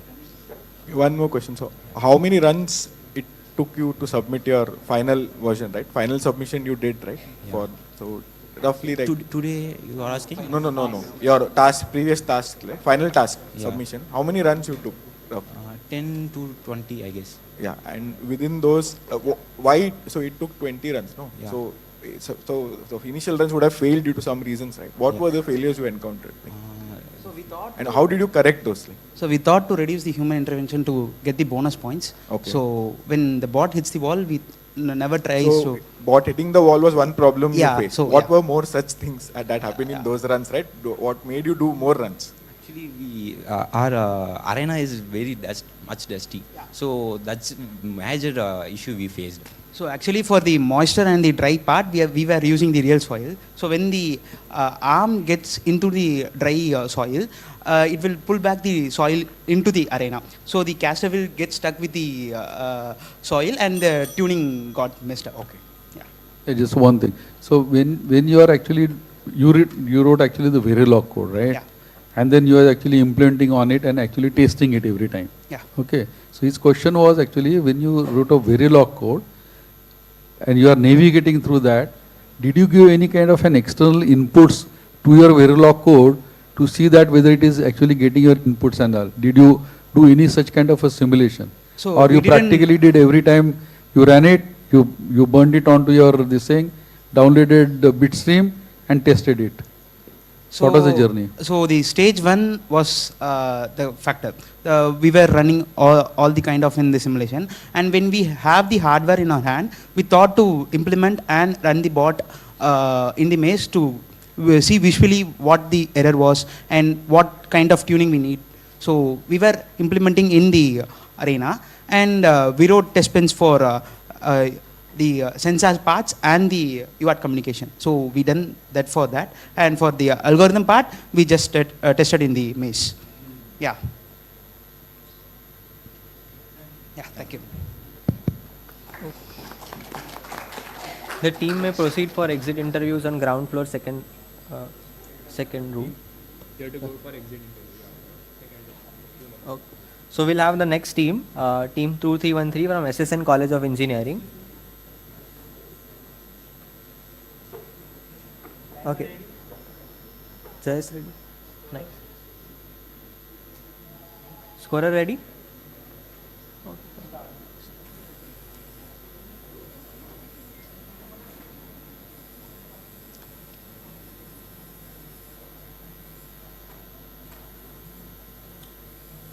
Okay. First penalty.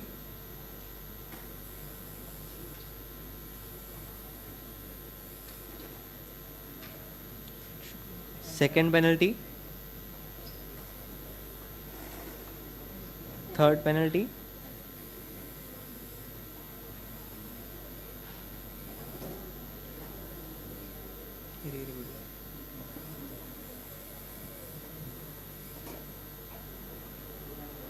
Invalid run. We'll have a restart. Second run.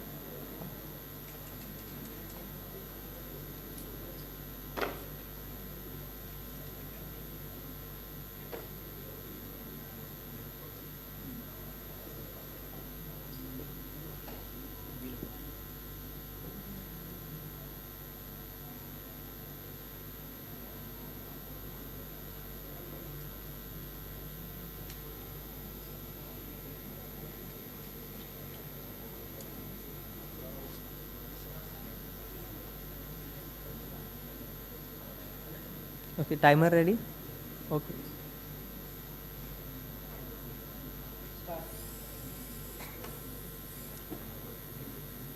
First penalty.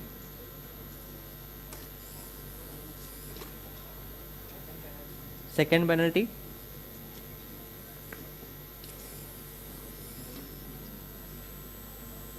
Third penalty.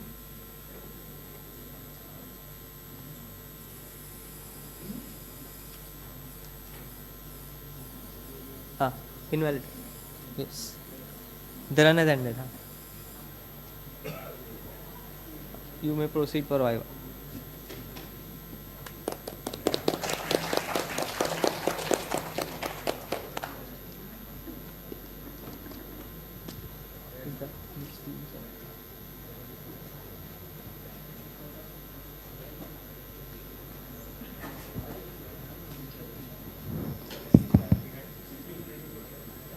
Good morning, sir. I'm Naveen Kumar from SSN College. We are all from... Yes, sir. Where is it?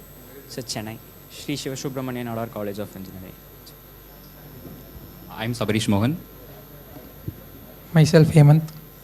Myself, Kishore. We are from EC department. So, you all may seen our bot literally collapsed. The reason is we trained with a very hard surface so far, but I clearly see the issues with the friction of this ball, so that each and every train literally goes beyond we fixed the threshold. So that's the issue we are facing here. So like we threshold of what? You said threshold. Like for every turn we predetermine the values, the amount of turn. So since the friction of the ball is different, like the turn goes high or low. So the problem is with the friction of the wall, and we turn with a harder surface. Friction of the Since we are using motor, since we are using the motor with the encoder, the values of the encoder values exceeded beyond the range due to the different friction surface. Are you using encoder values? Yeah, for the proper But then- 90-degree turn. But the correction doesn't seem to actually happen every Yeah, time, sir. even if at the start So for the hot surfaces, we predetermined the value of the threshold. The value was around something we predetermined for that maze. For this maze, the friction is completely different, so that the value exceeded beyond the range. Yeah, because the basic motion function itself was. So no, not sir, working. only at the turns it exceeded the threshold value. We could At see the actually. turns, Yeah. We also implemented the correction algorithm too for the wall with respect to the walls, and also we also implemented the feedback in the motor encoder values too. So did you do the simulation in terms of actually encountering this particular problem in terms of testing? When you did your algorithm, I'm not talking about the stage one as a software development as such, in a software simulation. When you do actually a development with Verilog and you try to simulate it in the environment over there, did you try all this? The speed, the wall, the distance wise, the number of counts, what you get it? Because right now you are depending on actually the physical thing over here, which is an additional parameter, right, what you are saying. But if you simulate it over there, then you would come to know what is the threshold value. At what threshold value you should be actually taking the mean and max, that is whether the threshold value calculation should actually also be computed properly over there. So we referred the document and we actually simulated to get the count for each turns, and we tried the theoretical into practical, but didn't match, so that we went with the trial and error method and we found the exact threshold. You mean to say the distance what was given in the maze design, you use that for actually? No, to get the turn encounter counts, we use the simulation. Simulation.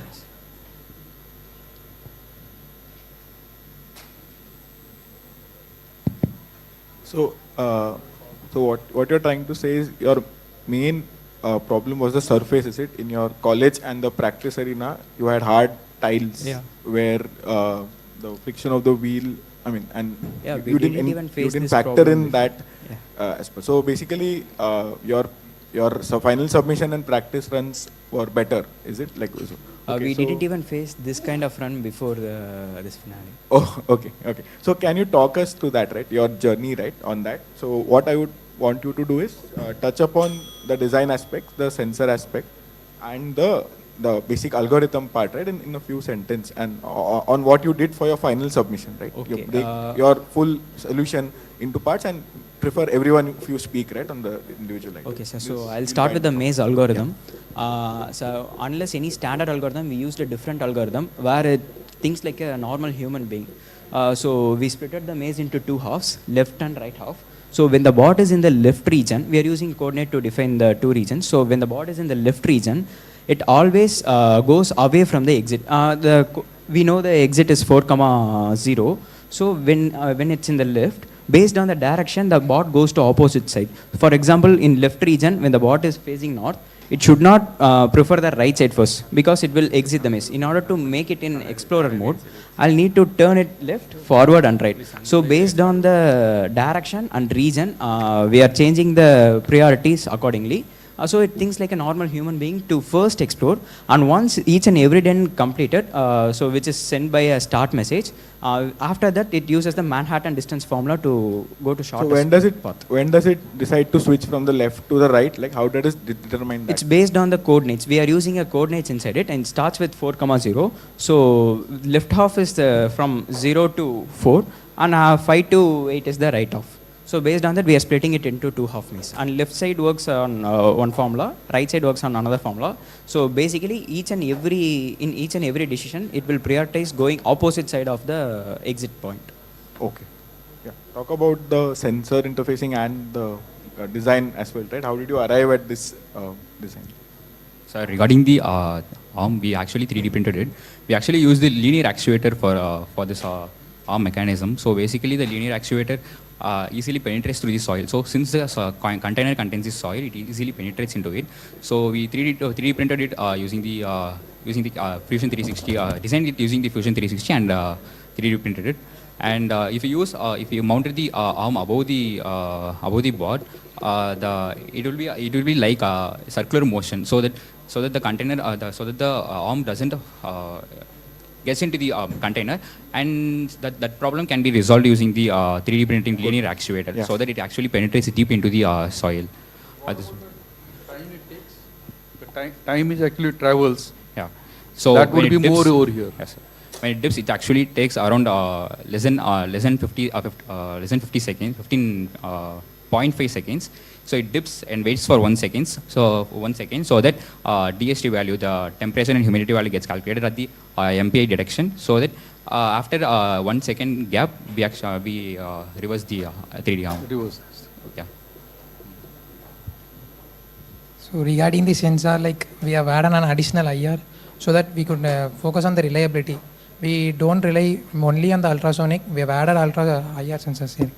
IR sensors so that when the IR sensor is off, it is detected there is a space there, so we can turn that side. So due to the fluctuations of the ultrasonic, we decided to use IR in this case. In your final version, you are using both or using only? Like we are using both. Ultrasonic as well as the IR to decide where you are. If both is right, we turn to that side. Okay. So due to the fluctuations of the ultrasonic, we decided to use IR2 in our design. So that is the thing on reliability. Then also, how do you decide the order of sensing, right? Like which sensors? I mean, how does it loop through the sensor values, right? Like the ultrasonics triggers at the same time. Then all three. Yeah, all three. Okay. Then the IR is based on the calibration. So if the calibration is like off, then the ultrasonic values is also correct. Then we turn that side. So it detects there is a space there. So that is the IR. The sampling rate lesson for all of them. What is the sampling rate? I can't hear. Sampling rate. What is the sampling rate? It's like it continuously calculates the values. Like. So it continuously samples the ultrasonic sensor, but when we need to use, that is decided based on the FSM. When it enters the junction, then it checks for the current ultrasonic values. So ultrasonic values, basically it saves the distance in resistors each and every time. Okay. And also another interesting aspect we added is during a correction, most of us used based on walls. So if it is closer or away from the wall, using that. But we additionally added that if there is no wall, since the cell size is 25 centimeter, we are using modulo 25 to make imaginary wall nearby bot to get it auto corrected even there is no wall. Okay, good. Sir, no sir, ultrasonic sensor, modulo sir, modulo operator. Modulo operator, that's what I'm saying, but you are determining that based on the design size what is already given. Yes sir, based on the each cell size. Each cell size. Yes sir. Using the ultrasonic sensor, modulo 25 gives the remainder, sir. So the motor encoder is used only for the turns, for the accurate 90-degree turns, not for the forward pulses we use actually. Yeah. Okay, good job guys. Thank you. Thank you, sir. The last team is an all-girls team from Polytechnic College. They have been invited considering their exceptional performance, especially since they are total beginners. However, they have been facing some technical issues, so they will be directly attempting the Viva with the judges instead of the attempt.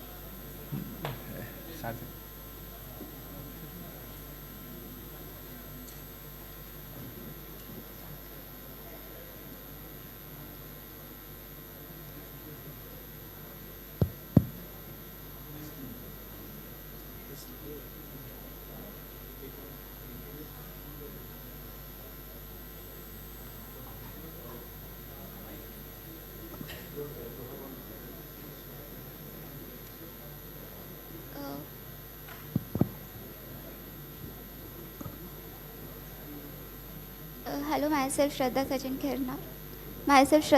Khernar. With Yugandhara Gargi and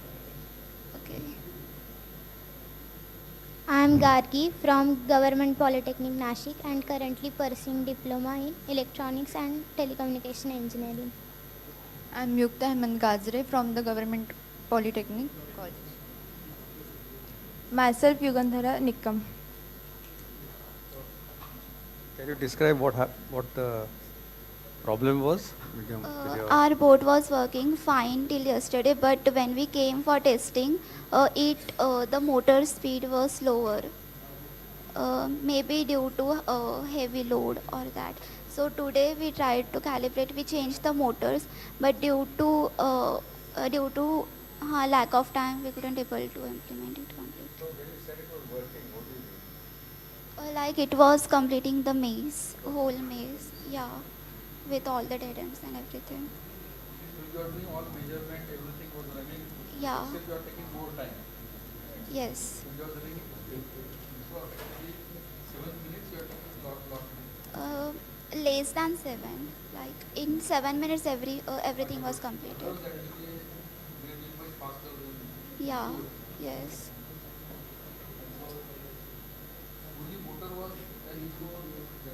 Yes. Yes. It was fine till yesterday, but yesterday when we tested, it became very slow.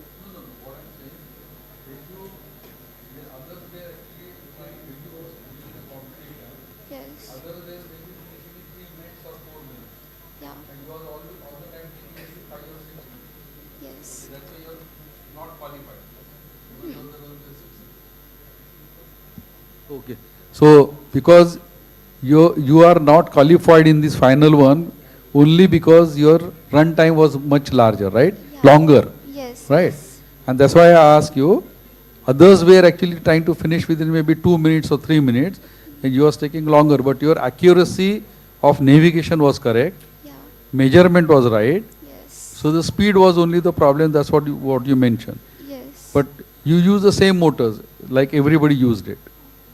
We use 300 RPM motors, a low speed 300 RPM. Okay. So it's all the components, everything you got it. Yes. On your own. Yeah. Oh, I see. Okay, that's the difference. Okay. So the components, everything was not given by the eYantra.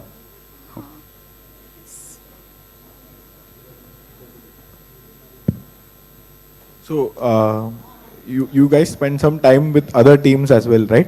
Yes. So can you each of you say a few words on like at least what did you learn from this exercise of doing this project and what did you learn from the other teams? Like you are also the finalist. Just that your robot is not working today, right, for the finals, but you have submitted a successful run, right? Yes. Yeah. So can you talk about like what did you learn from the journey?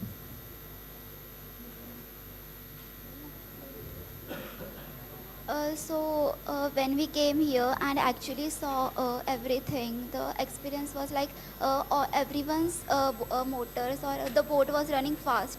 So we realized that our motor is really slow and our boat is really slow. Okay. So we tried to work on it.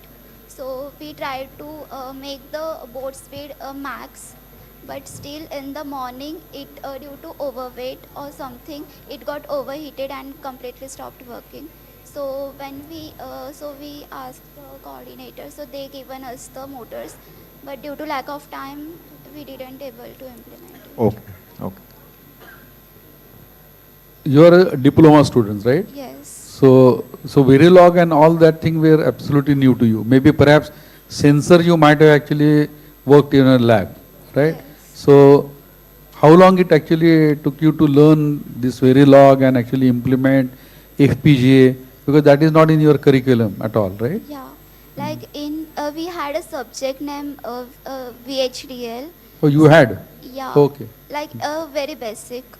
So and this project, when we started, it was completely new to us. Like we started from zero. We learned everything about sensors and FPGA. Okay. Like one. And now you are designed actually for moisture measurement. You are just rotating in one way, right? Yes. All other design you must have seen that they are putting it from this. Didn't you face any challenge here? No, when Was it able to go properly in the soil? when the when IR detect the MPI flag, the servo shaft moved down to the box 90 Achha, degree. it goes there properly over there. Yes. And the width was sufficient enough, it didn't topple it. Yeah, we measured everything according Achha, to the okay. box. Otherwise you would have just toppled it and that would have been possible. But you already measured it.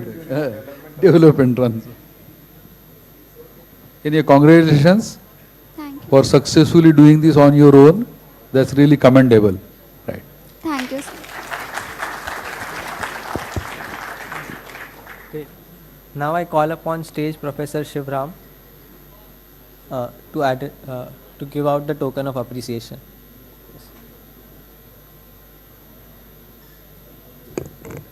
Okay. Now I call upon stage Professor Shivram to give the token of appreciation for our jury members. Yeah, but before that, I think I'd like to call upon them to share their own thoughts after having evaluated so many teams. Anything that you want to say to the teams, to the general audience?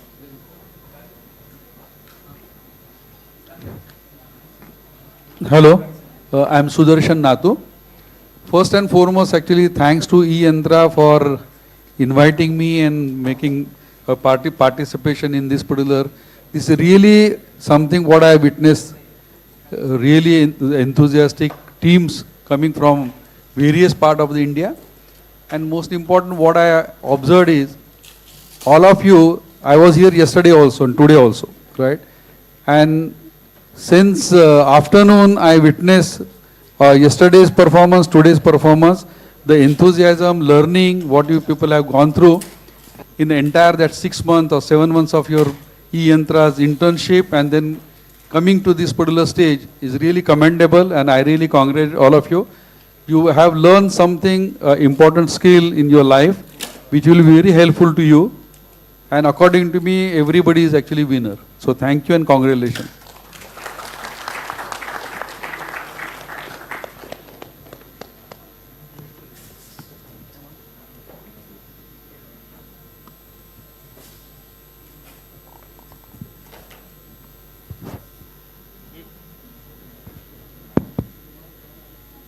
Yeah, so I was quite impressed by all the entries and the finalists. And I think, we normally talk about Moore's law in semiconductors, that things keep getting integrated more and more as you go forward. Hello? But there's another law which everybody kind of knows, which is called Murphy's law, right? And Murphy's law says that if it can go wrong, it will go wrong. So I think that is a very important lesson to integrate when taking on challenging tasks, because we saw there were a couple of designs which were flawless. There were many which did not work, but there was some difference between what happened today and what they had experienced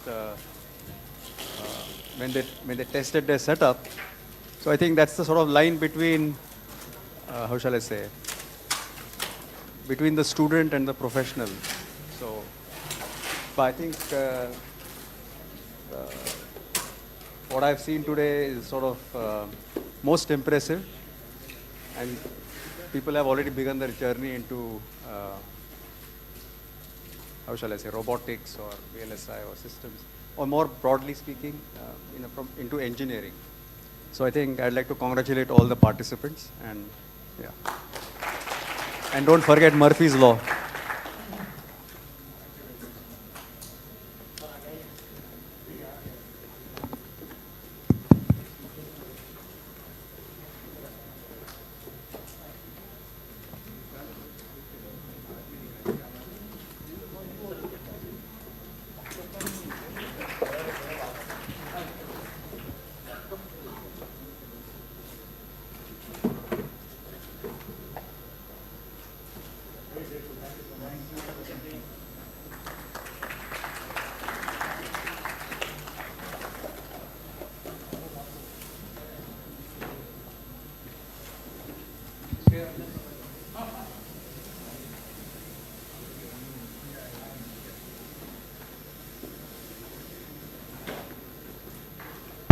Folks, we'll break for maybe 10 minutes. We'll start with a panel discussion at 11:15, okay? To be on safe side, I'm taking 13 minutes. But please do come back, okay? There is tea upstairs, but we'll have a panel discussion starting 11:15.